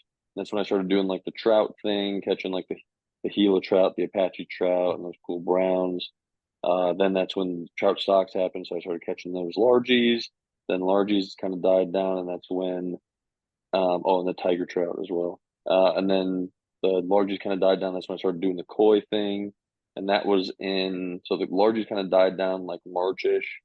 And then the koi is kind of what I did for like April-ish, basically. And then come May is when I had that Florida trip. Mm. Um, Dude, yeah, Cuda on the Mega Dog. yeah, I'll just tell you the whole story. So, basically, like I've been there was a bachelor party for my buddy. It was me and then three other guys. Mhm. And well, and so I had fished tarpon before. The other two had not fished tarpon before, right? And so I fished tarpon one other time, and it was live bait in Miami, and it was like super cool, right? But I I'm a firm believer in the fact that fish that you get guided on don't count. Right. Or if they do count, they count for like very, very, very little of what a fish that you did not get guided on would count. You know what I mean? Yeah. So, and that's, that's for me, for other people, whatever, right? You can You just hold think about a yourself to a guided fish. higher, like, Yeah. Well, it's not that I hold myself to a higher standard. It's that the satisfaction I get out of yeah. catching a fish that I was guided on Mhm. is minuscule compared to a fish that I caught because I figured it out. Like, Yeah. you know, the puzzle of fishing to me is like super addicting, super satisfying, and I love it. And when I figure something out and it's super successful, nothing makes me happier, right? So the fact that I'm guided on these fish, I don't really like it. It was cool. The fight was a lot of fun, but like after it, I was like, okay, well, whatever, right? Like I caught this fish, but the guy put me on it, and it was live bait. I don't really, it was cool, but if I never did that again, I'd be happy. Yeah. It was a cool Um, experience. and so, my one of my buddies, so one of my buddies going down there was like, we're gonna do a guide, and me and my other friend were like, okay, I think we should be able to figure out by ourselves, because like I've fished them before, and it's not like you're putting three uh dudes who have never caught a fish before down in Florida, right? Like we're all like hardcore, so we're like we can do this ourselves, I think. And he's like, no, we'll go with this guide. He has this crazy spot and whatever. So we go with a guide, and we caught one.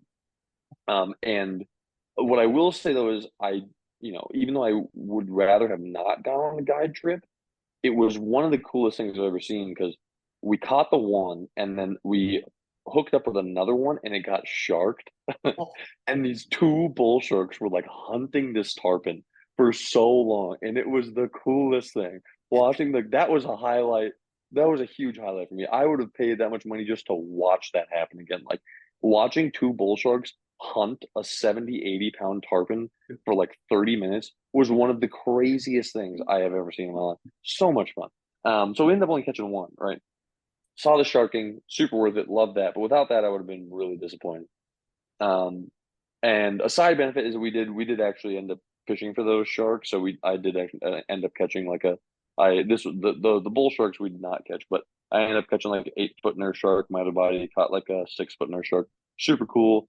And the guy, shark fishing is a little bit more difficult without a guide, simply because it's not like it's hard. Shark fishing is actually like dumb easy, but having the right equipment is Yeah. like the whole battle there, right? Like I have a lot of gear. Nothing I have could hold up to a shark. Tranks 500 would get sauced by a shark. Like it's just a different thing. You know what I mean? Um, so we go out, we do this guide trip, and we're pretty unsatisfied in terms of how the fishing was. So my buddy and I, we spent like all day fishing. We caught a bunch of like baby barracudas, which was Hmm. like a super fun experience actually. Watching baby barracudas like shark down walking baits is a really good time. But they were only like 30 inches, and like who cares? And then we ended up, we're like, screw it, we're gonna go to a big fish spot. So we go to this spot that we saw tarpon rolling at. And we're like, hopefully we can get those guys to eat. Well, we show up there and there's like 10 dudes on this bank all trying to fish these tarpon. And we're fishing, we're throwing like classic salt baits like poppers and um like X wraps and Yeah. whatever, and they won't eat anything, right?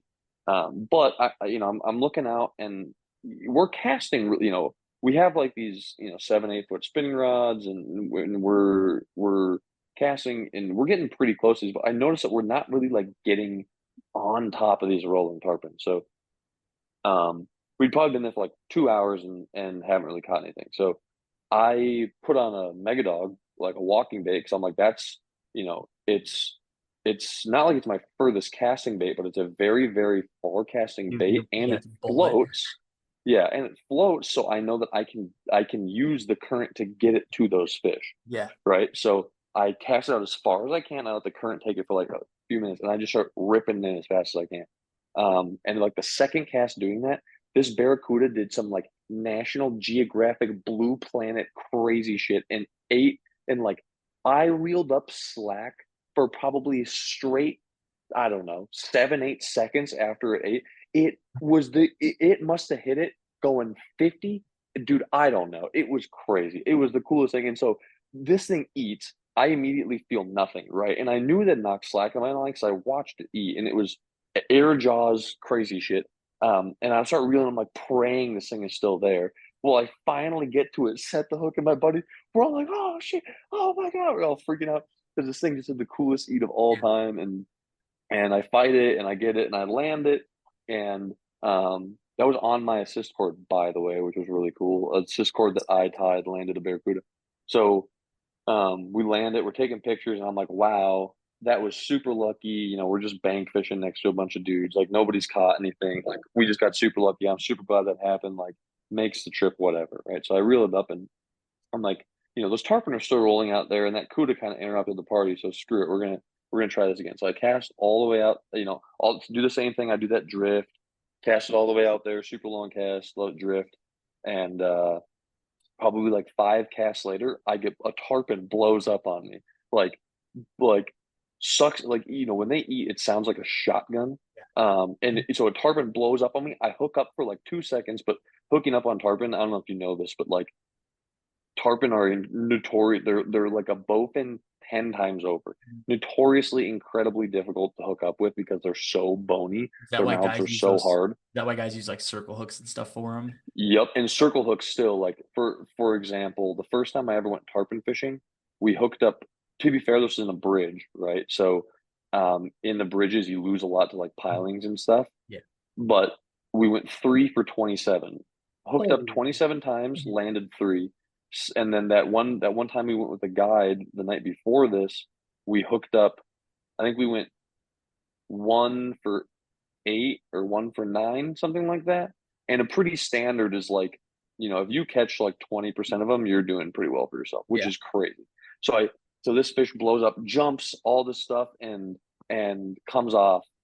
And I reel this bait in, and we're all freaking out. We're like, "Oh my God, I can't believe that one hit. That was crazy. Like, I can't believe this is happening." That was super lucky. Like we all thought it was a fluke, right? Because like, why would these tarpons start eating these walking Yeah. baits? Well, very next cast, I get another one that blows up on me, and I was like, "There's no freaking way!" I just found a walking topwater tarpon bite. There's Right. absolutely no way. So and that was the only mega dog that I had. Okay, so I have one mega dog, and I have my 2 other buddies. They're looking at me, and they're like, "We got to go get walking baits right now." So I'm not kidding you. They run to the car, drive to the nearest bait shop, and go to buy walking baits because we only have the one. Yeah. Well, they on their drive to the bait shop. I'm sitting there doing the exact same cast. Another one hits me and misses, and I'm freaking out because it's totally a bite at this point. So I'm like, it's just a matter of time. Well, I eventually cast out, and one lands. I stick it, and so I'm fighting this tarpon for probably 15 minutes, and I get it landed, and I call my buddies, and I'm like, boys, uh, where are you? I have a tarpon. I landed it. It's right next to me. I don't know what to do. And they're like, oh my God, we'll be right there. So evidently they're going like 80 and a 50 trying to get back to me. And they park, and they sprint over, and I'm just sitting there like holding this tarpon on the end of my rod. I end up, so they end up helping me out, taking a picture there. And I'm freaking out. I'm like, this is the craziest thing, and we're all celebrating whatever. And like 2 casts later, hook up again, catch another one, and that one they were there for. So yeah, it was just insane, man. I mean, walking bait, tarpon bite, like I don't know. One of the and something once again, something that we found ourselves. Like that was Mhm. all us. There was nothing to do with a guide there. It was on a walking bait, which is like infinitely more satisfying than live bait, obviously. And it was completely on our own, which is infinitely more satisfying than a guide. Just a super, super cool experience. And unfortunately, we ended up going 2 for 8 that day. I caught the only two, and my buddies got blown up on a couple times, but ended up not landing any, which is unfortunate. Dude, that's so crazy. Yeah, Absolutely it was. insane.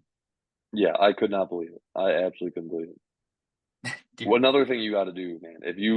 I mean, obviously, targeting tarpon on walking baits is probably not the first thing you should do, but just artificial tarpon in general. Mhm. What an absolute experience, man. I mean, wow. Dude.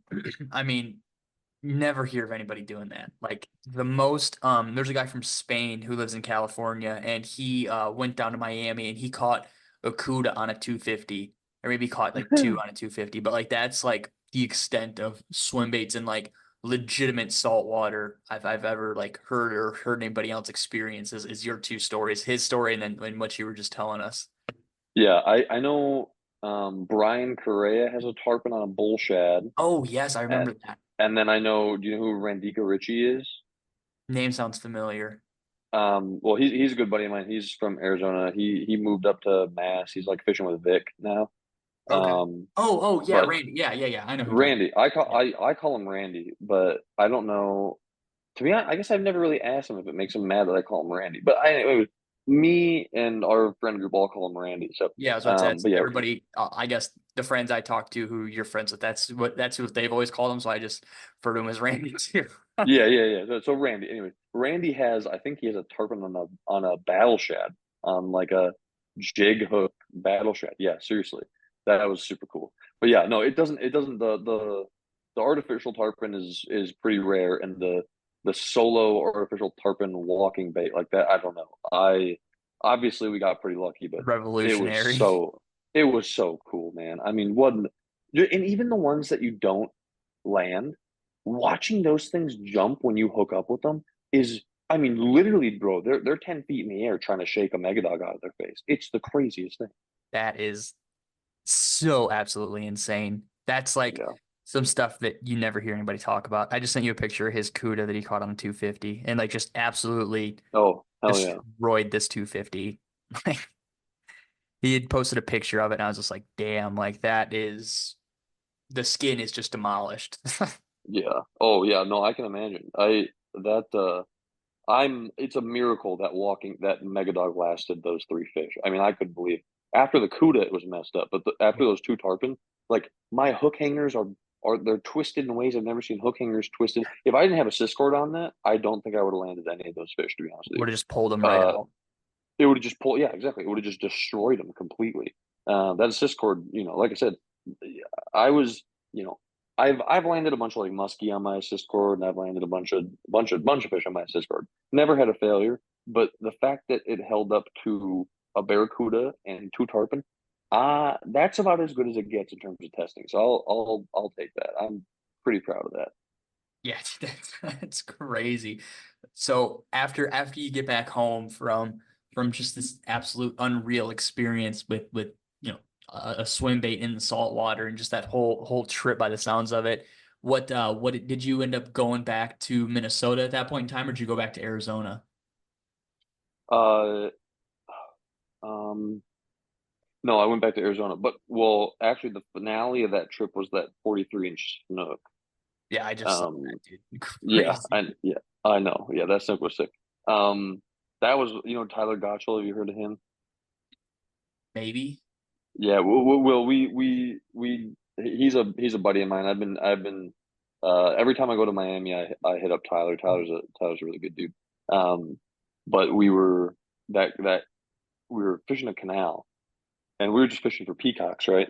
I'm fishing the trashy shad glide, okay? And like that morning, I had two tarpon in one of these like freshwater canals eat the trashy shad, and well, actually that's not true. I had two tarpon eat the trashy sunny glide, Hmm. and one of the tarpon actually broke me off, which on the trashy sunny glide, which was devastating. So I texted Josh, and he took care of me, but um then I switched to the shad glide, and I had another tarpon eat that. But like I said, like landing these tarpon is impossible. So, but I was all jacked up about that, right? Like freshwater, and they're not 60, 70 pounders, Right. that like I was catching in the full salt, but they were like, 40 inchers, which is pretty sweet for a swim bait. You know what I Right. mean? That was fun. And so I was hoping for that again, right? And then this monster 43-inch snook follows me in on the trashy shad glide, and it like nipped the tail of the trashy shad glide twice. So I'm sitting there like hyperventilating, losing my mind, and I cast back out, and she follows in it again, and all over it. But she ate it twice, right? Like she nipped it twice. She knew. Like the second time she followed it in, she was so much less interested. She was right on it, and just didn't like flare up at all. And so I knew it was game over. Super devastating, right? And so um I keep fishing for a little while. We catch a couple of peacocks, but at one point, Tyler snagged a cichlid because Oh, those canals are like full of cichlid, right? yeah, yeah. And he's about to throw the cichlid back, and I was like, bro, wait a second. Like, I just saw that massive snook. The odds of me ever being able to catch a snook that size again are like borderline zero. Let me get that cichlid. So I quick tie up a salt leader, put it on like one of the hooks we were planning to use for tarpon, Mhm. and I went back to the spot that I saw that 43 inch snook at. I just tossed that cichlid in there. 2 minutes later, I'm hooked up fighting this absolute, that's a fish of a lifetime. I had no idea at the time. Like, I knew it was a giant, don't get me wrong, but I didn't know like 40-inch snook is like the mark that dudes chase their entire lives, evidently. I That's did not crazy. know that. I Yeah, knew it was a giant, but I didn't know it was like, fish of a lifetime like a mega snook. 55-inch muskie or something like that. Exactly. Yeah. And like, that's what I would equate it to. Like 40-inch snook is like what dudes chase, like they chase a 50-inch muskie or like a 10-pound largemouth. And I had no idea that that snook is what it was. And 43 is, I mean, insane. I got so cool. That was a and Tyler also, like, that dude, I mean, he captured like the whole thing on video too for me, which was sweet. So I Yes. got the whole fight. I don't know, super fun experience. But yeah, after that I went back to Arizona the week, and then I had like two more bachelor parties after that. Um, and then I had like five weddings in 6 weeks. So my spring has just been an absolute nightmare, bro. Yeah. It was three bachelor parties followed by five weddings, and I was in three of the five Three of weddings. them. Oh man. Oh man, it was literally every weekend, and I had to do my test on top of that. Like, Right. oh Schooling and shit. yeah, yeah. So that's and so after that first bachelor party, that's when I went back home, and that was just swim bait smallies for the next basically from the time I got home, which was like middle of May until June 1st when muskies opened. For those 2 weeks, it was just swim bait smallies pretty much.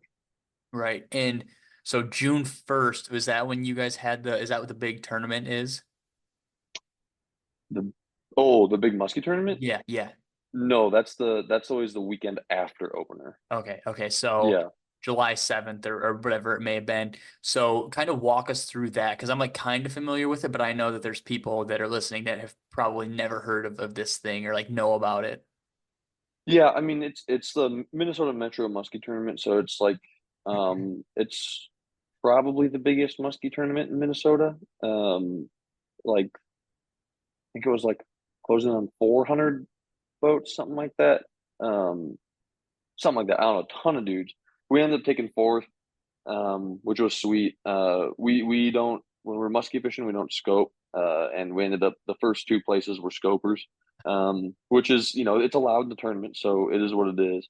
But we were slightly disappointed in that because last year it was not it was banned in this tournament last year, and for whatever reason they decided to not ban it this year. It's because the guys who put it Um, on got scope and they're like, I kind of want to use this year. yeah, We got to seriously, allow it but this year.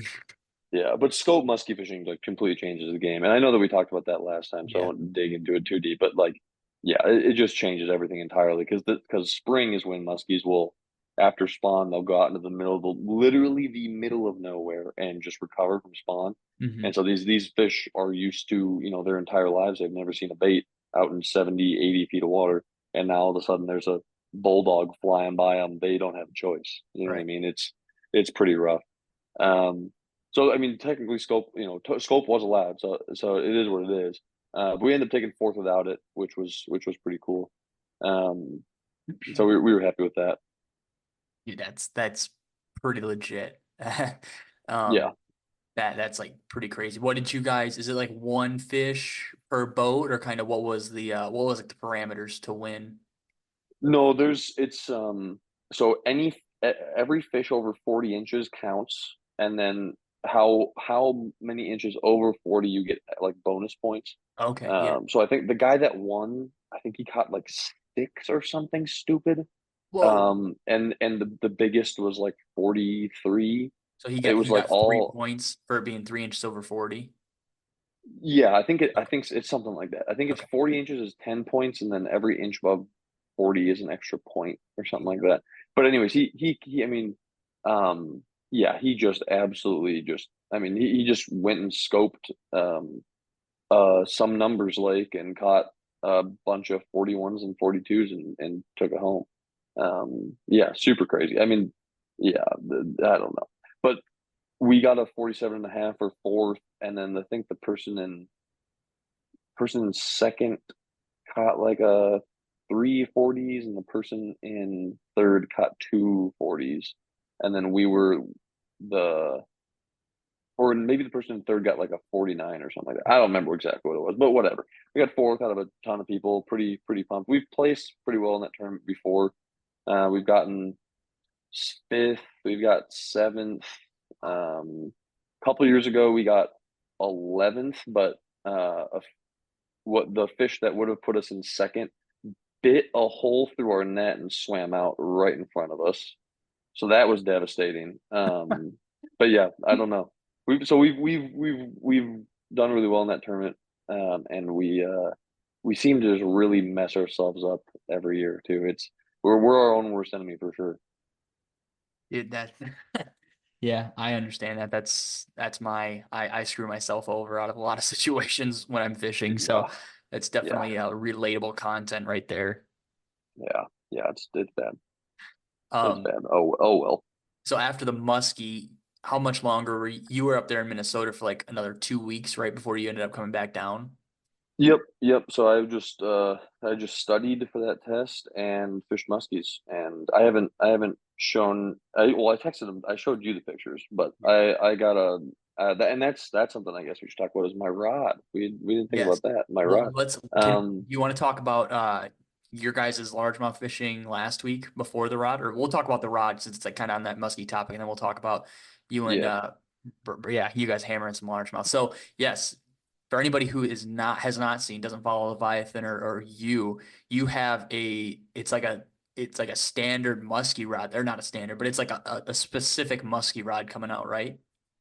yeah. So my idea with the rod, right, was when. So actually, fun fact, Adrian. So do you remember when you had me, Eric, and Jason on to talk? Hmm. After that day is Eric after our podcast, Eric texted me. He's like, "Hey, can you talk quick?" And I was like, "Yeah, sure." So he calls me and he's like, "Hey, we want to do a musky rod, and we want it to be your collab." And Yeah. I was like, "Oh my god, like dream come true, Right. craziest thing ever." So right, so that was actually that was the day it started. What was that? 2 years ago now, Episode 2.5 years episode ago, something like 30. that. Yeah. Yeah, that's Episode crazy. 30. So episode 30 that was the day you recorded. That was the day that this idea started. And he's like, "We're gonna make a musky rod," and he's like, "What do you want it to be?" And I was like, "Okay, so musky rods, You just they're nerded out on oh it. my dude, I just gave him this like hour long like lecture about what I need." And so basically the synopsis of it is so musky rods are classically broomsticks, right? Classically, like Dude, that's what you need to have to be a musky rod I fished because a you're. yeah, I fished a 9 foot Muskie Innovations rod, like one of the Yep. collapsible ones. Mhm. Dude, I woke up the next morning and I was fishing like a big old like 16-inch soft bait on St. Clair. Dude, I woke up the Mhm. next morning and I remember like calling my parents and telling my girlfriend, I was like, I'm used to like fishing the mother or the ghost for a while, like a whole day. But I was like, that rod had absolutely no give to it. Like it was just you Mhm. shouldering the bait the whole time. I was like, I feel like I just went and pitched 9 innings. Like my arm is toast. It hurt for like 2 days after that. I was like, that's insane. Yeah. How come there's not Yeah. a rod that does some of this work for me? Well, and that's the thing is like that doesn't really exist in muskies, and it kind of does, kind of doesn't. But basically, what I told Eric was I want a rod that I can throw giant baits with, like true, 10 to 16 ounce baits, giant baits. I want a rod that I can throw those on, that I can also be confident throwing 1X hooks on, like Mm. a true swim bait muskie rod. And there's so many swim bait rods out there, and there's so many muskie rods out there, but there's not like a specific musky swim bait rod out there, right? Like I need something like it can't just be, a normal 7.5 foot, 8 foot swim bait rod, right? Because yeah, those can hold 1X hooks decently, and they can throw bigger baits. But the that length is a huge problem. Muskies, you need length for figure eighting, right? Mhm. Um, and then it can't be a musky rod because there's plenty of 8, 9, 10 foot musky rods out there, but they're all like these ultra heavy. You almost musky baits all come with 5/0 3x hooks. Like Yeah. that's why those rods are like that, is because and guys, the in my opinion, the rationale for needing that kind of hook, that kind of hardware is pretty outdated. Mhm. Um, like in the summer, you'd probably need it. In fact, I would say that if you don't know exactly what you're doing, you absolutely have to have it. And even if you know what you're doing, you really should be using it. But when those water temps are high, you got to be able to, first of all, if they're high enough, you shouldn't be targeting muskies. Yeah. And second of all, if they're high or borderline, you should be getting them in as fast as you can, taking a picture, netting them as fast as you can, getting them back in the water ASAP, right? Mhm. Probably very fast. And that's where that hardware comes into play. The old mentality of, okay, we hooked up, now we got to get this thing as fast as possible. But in the spring, in the fall, dude, you can play them. You can play them all you freaking want. Right. And I'm a big fan of letting my rod load all the way, using my drag appropriately, and putting that fish in the net no matter what. And that's what this rod allows. It allows, I mean, you should, man, watching this thing load, especially on a hook set, is one of the craziest things. Um, I can comfortably, like, and I showed you some of the fish, but I can comfortably drive those 5/0 3x if I want to with this rod, and I have a couple of fish on literally 1x 1/0s, like classic swim bait hooks on Dude. this rod, and handles them flawlessly Yeah. because it loads so well.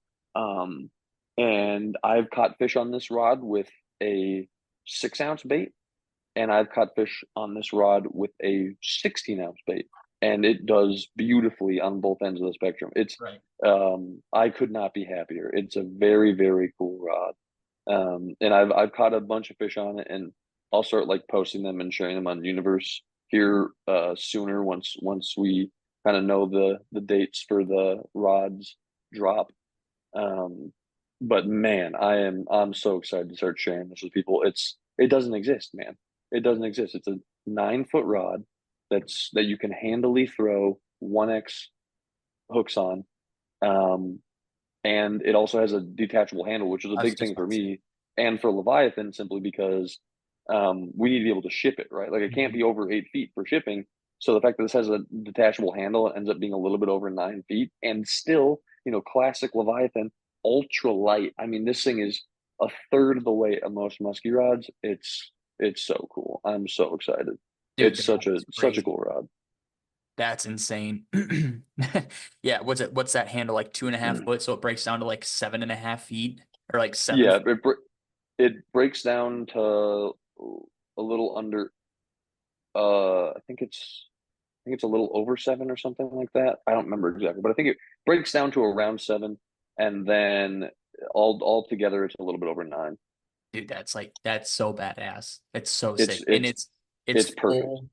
full foam, right? Full handle foam. It's not a split grip or anything like that. Full handle, very, very, very important for. I hate split grips. I think that they look cool, and then other than that, I think they serve absolutely no purpose. So Dude, full that kind of foam, hurts. Like fishing a split dude. It grip, like underneath your armpit, like it you hurts get a so much. bruise. You get a bruise right there by between your tit and like your armpit. Like it like hurt Yeah.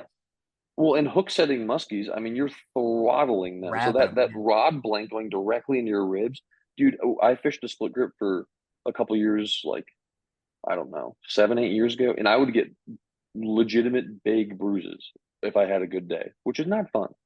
Um, but yeah, I'm so pumped. And also, like, another big thing for this rod for me was like, I don't want it to just be a musky rod. Like, yeah, it's called the musky merc, but like, I want it to be trophy fish, no matter Mhm. the size.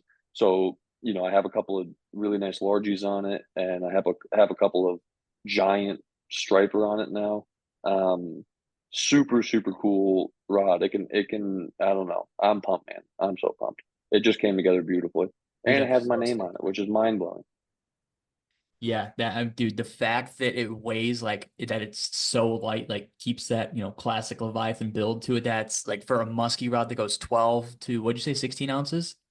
Well, the technically the rating that Eric threw on it for my proto is what the blank is technically rated at. I think it's like 10 to 18 or something like that. Mhm. I wholeheartedly disagree. I like to I like to overdo my rods, Right. and I talked to Eric about that, and we are gonna put it to like 8 to 16, I think, is what I've decided is what I like throwing it Mhm. on. So for most guys, it might be a little bit under that, but trust me, 8 to 16 is I know it's a wide range, but seriously, it has that capability. It That's absolutely has the so capability. So I think we're doing 8 to 16 is what we are planning on. Dude, that's so badass. That's such a wide range. Like, I mean, you just It's honestly, like, super wide. yeah, like honestly, like a swim bait guy could pick that up and fish normal like swim baits on it, not non-musky swim baits on it, and not Oh probably yeah, ever have an issue. for sure. I mean, it could. I have no doubt you could be successful with a 250 on it. I don't think Right. it's in the sweet spot, but you absolutely could. Right. Dang. That's so legit, dude. So you've been putting that thing through the paces for the last like what year and a half? No, I got it mailed to me in February, so I've been Okay. abusing it for 5 months now. Got a ton of muskies on it. Got a bunch of striper on it. Got a bunch of largies on it. I'm just holding everything back until I know when the rod drop date is, Mhm. so I can start kind of just Right. trickling Yeah. stuff out then. But no, I've just abused the thing. I mean, it's gotten a true workout, and it's held up. Like I think I have like 13 or 14 muskies on it, and I haven't lost a hookup on it yet.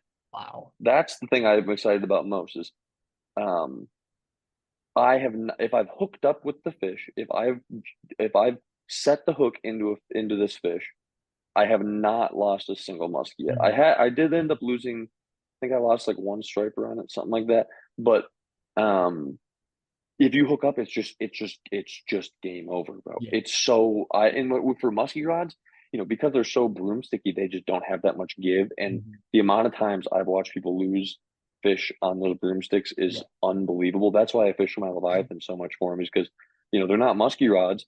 But if I'm gonna hook up, I would rather hook up and keep that fish pinned than maybe not get a figure eight bite every once in a Right. while. Is kind of my mentality with it.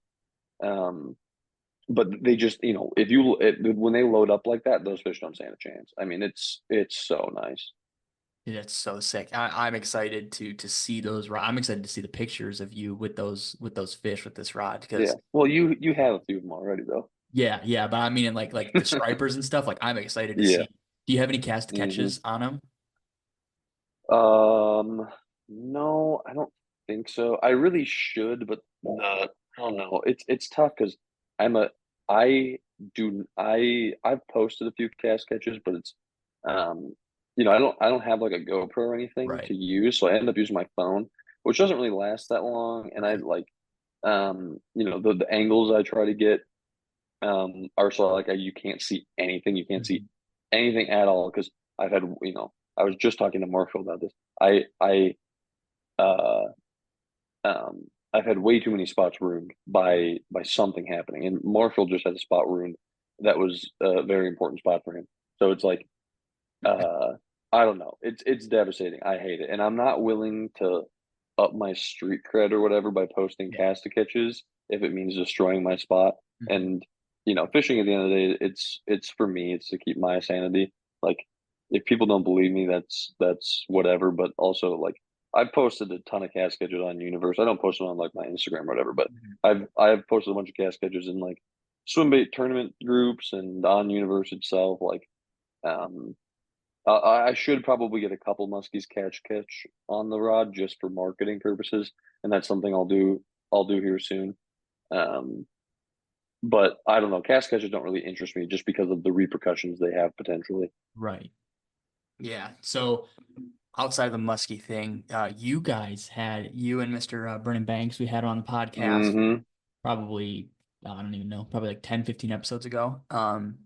You guys went out and put on a pretty decent day between well, you were fishing the kokanee, right? The clickbait kokanee, Yeah, they have the new prototype clickbait, the Koki glide, the Kokanee glide, kokanee and glide. Brennan was on the The We goat, were goat trout. prototyping the goat trout at the time, the new KGB trout. Obviously now that's past prototypes, but yeah. So we were just having a proto day, and we ended up putting together a really really nice bag.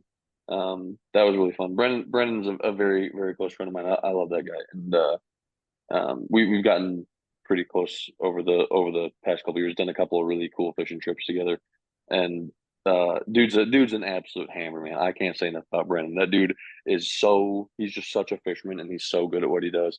I'm a big fan. Yeah, dude. I mean, 30-pound bag, and I'm just sitting here looking at the picture. Like, dude, those are like some just round, like the fish his holding like are long, but like the ones you were holding are just like round. Chunky. Like, dude, absolute crazy day. Did you guys like end up culling a lot of fish, or were you just catching a bunch of like really good fish all day? So all those fish were caught in like 4 hours, and I bet you we didn't put them in the live well unless they were 6 ish. The 5'8" was the smallest in the bag, and then it's like a 6, 7, 3, 6, 15, and something else. I don't know. It was something like that, but we didn't if they looked like they were less than 5, we didn't even weigh them. I mean, we were completely on them that day. It was super super fun. Dude, that is like the epitome of a swim bait day right there. Like a swim bait, like just a bang up crazy day. Like, yeah, catching a bunch of fish. Like you and I were talking about before, catching a bunch of smallmouth on like a swim bait is really cool, but like catching a bunch of big fish on a swim bait, dude. I don't know if there's like a better experience to have in the fishing world or like in our part of the fishing world. Like that is crazy. Yeah, that and all on trout too. It was all trout Right. eaters. Yeah. Like that was super fun. And Daniel's new glide, man. I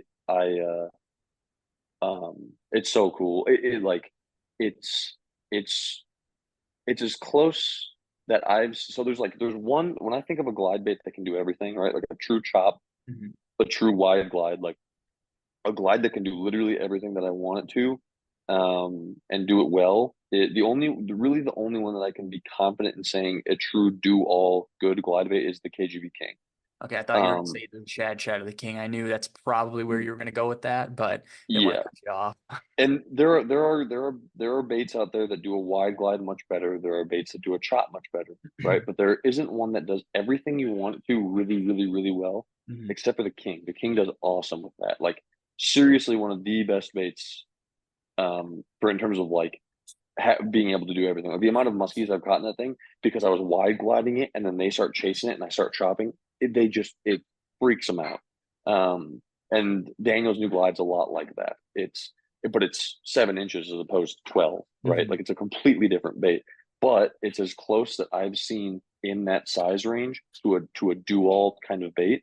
And in Daniel's humble. He'll tell you it's a piece of shit. He'll tell you it's like Daniel's like one of the worst people to talk to about Yeah, his yeah. baits because he undersells himself like you would not believe. Um, but that bait is sweet. It truly can do everything that I want it to do, which is awesome. And it's still protoing, and since my version, the one that I have, he's already changed the joint and he's adjusted a bunch of crap. So the fact that my proto is the one that I'm raving about, and it's not even close to the final product. I don't know. I'm pumped. Um, very very cool. And then the KGB trout too. I mean, that thing is it. I think it takes there's a learning curve to it, but once you get that learning curve down, I mean, it's a competitor with I don't think it's quite the 250, right? But in terms of it's competition, it's direct competition, same size range, same imitation, same do a lot, and it's definitely close, man. It's a very very cool bait. I'm pumped. I got to fish it a couple of times. Yeah, I'm excited. Since he's been posting that, both the trout baits. I've been like excited to see guys start to get them and like see what other guys do with them because Kevin's trout looks really really good, and then Daniel's Coke, like dude, the bone white one he had posted a couple weeks ago, I was like that.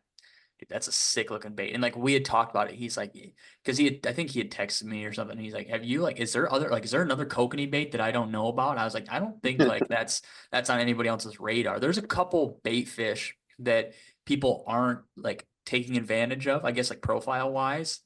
And Hmm. it's like kokanee, alewife, and like goby. If you could somehow match a goby Yeah, presentation, like Gobi would be huge, dude, yeah. but that Those would are be like tough great. though. Yeah, because like they're so small, they like hardly move. It'd have to be like a little multi-joint. It has to be the size of a dark sleeper, and all it does is like just three-piece tail kick when you pull it across like a Yeah, jig or something. yeah, that would be super tough. But yeah, no, and but I also, I also think kokanee aren't necessarily the most popular game fish in Right. terms of how they're eaten either. You know what I mean? Like that's a super specific bite, really. But dude, But still, he if could he got slap that anything bait on in that though. somebody's hand, if he got that bait in somebody's hands in like the great state of like Idaho, where probably the next world record Yeah. smallmouth is going to come out of, Yep. like if you guys don't know, there's big fish there. But if he like got somebody who fishes out there, like dude, there's a chance that somebody catches like a 12-pound smallmouth on a bait like that. Yeah, I would. Oh God, I want to fish that lake so freaking bad. Oh God, and the problem is just a nightmare to get to. But yeah, Yeah. we'll. I'll get there eventually. But he seriously, that bait is super cool, and also I mean, he could slap so many different paints on there, and it could do well. That's what I think he's kind of going for. Is yeah, it's a Kona key glide, but also it's a profile that he could throw a lot of different things onto and Throw be a very perch on him successful and with. like just anything. Yeah, exactly. He could do a lot with that. So, Yeah. yeah, no, that was that was a super. I don't know. Fishing with Brendan's always a blast. Like he's the same thing as me. He's super hardcore, just like me. Like we did a couple of literally 14-hour days. So, and he doesn't bat an eye. Like maybe he'll take a nap, but no, not a lot of people that can do 14-hour days with me and Right. be happy at the end of it. You know what I mean? Yeah. When you guys were catching those fish, did you FaceTime Kevin or Daniel and like, hey, like we're banging them up, or did you guys just wait till the end of the day? Nah, just send them pictures at the end. And Brendan's been messing them up on the KGB trout for a lot longer than that. So Right. he, I think he got like an 8 something on the KGB trout and a bunch of 7s. So, Brendan's been on the KGB trout for a while. So that's nothing new. But those were like the first Hmm. few really cool fish for me on Daniel's new glide. So Right. that was really cool. I caught some other fish on it, but not any like really cool, really good ones. So Right. Oh, heck yeah, dude. Well, dude, I think we've touched on everything from, what was it, May 8th of 23 to yeah. Oh, where we are now. that we did. Speaking of Daniel, we didn't talk about that. The tiger. I forgot about that because I have that pin. Okay, so okay, I didn't know. I don't know. Some people don't want to talk about that sort of thing because like we talked about it earlier. But yeah, dude, if you want to talk about it. So Wait, what do you mean? hold on, let me look at what you're Yeah, talking about. yeah. That the tiger muskie. The I forgot. I pinned that at the top of my Instagram. I forgot about that. Um, oh, okay. Wait. Okay, this one right here. Yeah, So tiger hunting. Okay, I was thinking of something completely different. So that was Daniel. that was you, That was me and Daniel, and like Daniel. was that the trip with Levi, or was this a different trip? Yeah, yeah, it was a triple Levi actually. Levi was there as well. So Yep, Daniel, Levi, and I got together. yeah, so you guys went out there and did you guys catch a bunch of fish? No, we were only there for it was like 2.5 days, 3 days, something like that. Okay. Daniel got 2, and I got that one. We saw a few more, but there was a huge algae bloom, so the bite was terrible. Mm. Yeah, it was rough. The bite was really bad. Dude, that is a huge tiger muskie. Yeah, it was a really good one. I got mine, and then Daniel got 2. Mine was the biggest, and just I don't know, man, just an absolutely beautiful fish. So cool looking. Um, so cool looking. That's something I got to do more of. I really had to do more of that. Well, that's like Daniel has caught that like the IGFA tiger Yeah, muskie. yeah, Like I that know. on the Coke glide, like that was I don't know if I've ever seen a tiger muskie that big before. Yeah, 47 incher on his bait, and he still that's the same bait that I was fishing those largies on, and Yeah. still he's like not fully convinced he's gonna sell that bait just because he From hates making them. from the kayak, mind you.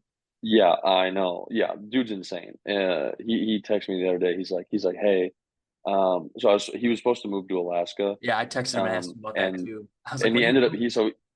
Yeah, he's probably not going to. It kind of sounds like just for a few reasons. But I was supposed to go visit him in Alaska, just like take a Hmm. uh little bit off and go visit him in Alaska. And he ended up not. He's probably not going anymore. So I was pretty heartbroken. But he's like, but you could come in the fall and we could chase world record tiger muskies. And I was like, oh, okay, yeah. You know what? Screw Alaska. We'll do that instead. That sounds like a blast. Dude, that would be so crazy. Imagine you break his IFGA, his Oh IFGA man, Tiger record nothing would make me happier than to break Daniel's record in front of him. with the Oh Coke, with the Coke. yeah, with his own bait On your too. rod, like literally all the stars align. You get to break his record Man, with his own bait with your rod in his gimme. kayak or something crazy like that, his boat. Yeah, his kayak, perfect. Just break his heart. He needs a good heartbreak. He'd have to frame the boat, or he'd have to frame the kayak and the bait at the same time. It'd have to be like a big shadow box with the two Hmm. mounts like above it and below it. I'd make it as I would like every time I could, I'd sneak onto his phone, and just make it his screensaver. Make it his profile picture. Every single morning, just send him a good morning with that. Oh, dude, that's funny. I do you want to talk about the trip that you just got back from, or well, we can do that for another time if it was Yeah, that one, okay. probably not just because that's like mid slightly time sensitive. So Yeah, yeah, that's why I figured. That's what I thought you were like I alluding to earlier. That's why I was like, oh, I see what you're that's why I saying. wanted to make sure Yeah, that we were on the same page before I said anything. yeah. I learned a while ago that if I post things dramatically different time frames from when they actually happen, Hmm. then um then I don't give anybody even any hints. Like people Right. don't even know what the hell is going on. So Yeah. my Instagram just kind of, with a few exceptions, everything I post on like Universe or Instagram like did not happen remotely close to when I Mhm. posted it, which Right. is the way that it has to be. Because like we were talking about earlier, I've had a few bites just destroyed because I told one person the wrong thing or something. You know what I mean? So I just give nobody anything anymore. That way, I can be as safe as I can in terms of Right. making sure that my bite is still there the next Yeah. year. Yeah. Without being so cryptic, this is the first time you guys have ever heard it. Alec actually broke the world record crappie on a shore banger, a deep diving shore Uh-huh. banger off a structure Yep. pile in 65 foot of water. Unfortunately, the Yep. fish didn't make it, and Yeah. yeah, so But it was only 9 pounds, and I'd lost a bigger one boatside earlier that day. dude, I I saw a post. A guy caught it like a 7.732 crappie, like Yeah, and I beat that by 2 pounds, so he can suck it. on a swim bait, so it Um, counts. We can talk about it. yeah, on Daniel's offshore banger, Shore exactly. banger with 5 ounces with a 5 ounce bullet weight to get it down there. Hmm. Yeah, exactly. Yeah, his offshore banger that gets down to like over 20 feet. I had the Carolina rig it, otherwise those crappies weren't touching it. Oh, It's dude. super specific crappie bite. Well, so this time next year, we'll touch on it. We'll get to hear the whole story about all that. Perfect. Yeah, Heck yeah, dude. yeah. It'll be What are great. the socials for people who don't follow you? I think it's just my name. Instagram is just at Alec Wieker, and then Facebook is just my name, Alec Wieker. But yeah, nothing too special. I think that's it. Perfect. Yeah, as always, I'll put all Alex stuff in the show notes. You guys can go follow him. If you don't already, you can go scroll through. We pretty much, I'm pretty sure Alec was just scrolling through his Instagram like in chronological order with what we were talking about. So you guys can like listen to this and be like, oh, this is like 7 posts down. Oh, here's the Cole he was talking about. And then you'll wait 10 minutes once we're done with that conversation. Be like, oh, okay, here's the smallmouth he was talking about or the tiger muskie. So this is perfect for you guys. If you guys aren't doing anything, you can just scroll along through his Instagram, follow him, and just Hell go yeah, chronological order with us. yeah, perfect. That's actually kind of what we did. That's kind of what we did last time too. Because it had been like last time we talked, it had been roughly a year Yeah. since we talked last too. So we literally just kind of scrolled through my Instagram, talked about muskies and smallies and wipers and whatever. Yeah, because that Yeah, was the point that it's you always guys, fun because I have no idea what my fishing is going to be like for right. the next year ever. So every single year is just a completely new batch of like weird fish. Yeah. When you move back to Minnesota, you're gonna have to do like what is it, the today's angler, where in the summertime when it's too hot for muskie, they go for the state record bowfin. That's what you're gonna have to start Hmm. doing. Hell yeah, yeah, yeah. Honestly, Minnesota summer, I know it sounds ridiculous, but when it gets like 85, that's way too hot for the fish there. So Right. Yeah. they really do tend to shut down a little bit. Yeah, dude. But bowfin, man, I see. I don't. You have this like spot that you were talking about where you said that you like target bowfin. Mhm. I have not come across a spot that's like um that's like that where I can target bowfin. Like all my bowfin are incidental. Right. I Yeah. I gotta find one of those, an intentional bowfin spot. Dude, if you can find like a bayou or an oxbow off the Mississippi, like you'll find them. Yeah, I'm sure. I'm sure. I also haven't, tried to look Right. for them Yeah. Yeah. It's not at the necessarily, top of the priority list but right now. yeah, but that would be cool to find like a true actual bowfin spot. Yeah, dude. It's a blast. Like Marsh is coming up here. Well, actually, when you guys hear this episode, he might be on his way up here, but he's gonna be Oh, on his way up, and he's like, dude, I just want to catch one. I was like, we could probably at least oh, catch does he not one. have one? No, he caught one in Florida, but he caught it like on a Nico rig. He thought it was a thought it was a snakehead, and he's like, dude, like, do Oh, you think we could like? I think we can catch him on soft baits like Citizens and stuff, but I want to get on another glide bait bite for him when he's here because yeah. that would be a blast. Or on like frogs or something, or like a wake bait, like a Hmm. cheat code or something. Like Yeah. you could probably catch him like that. Problem The is like few dudes, when you start messing with those little hooks, it gets scary. yeah, super scary. And Marshall's a big fan of like size fours on his king. So Yeah, yeah, exactly. He's on the dangerous side.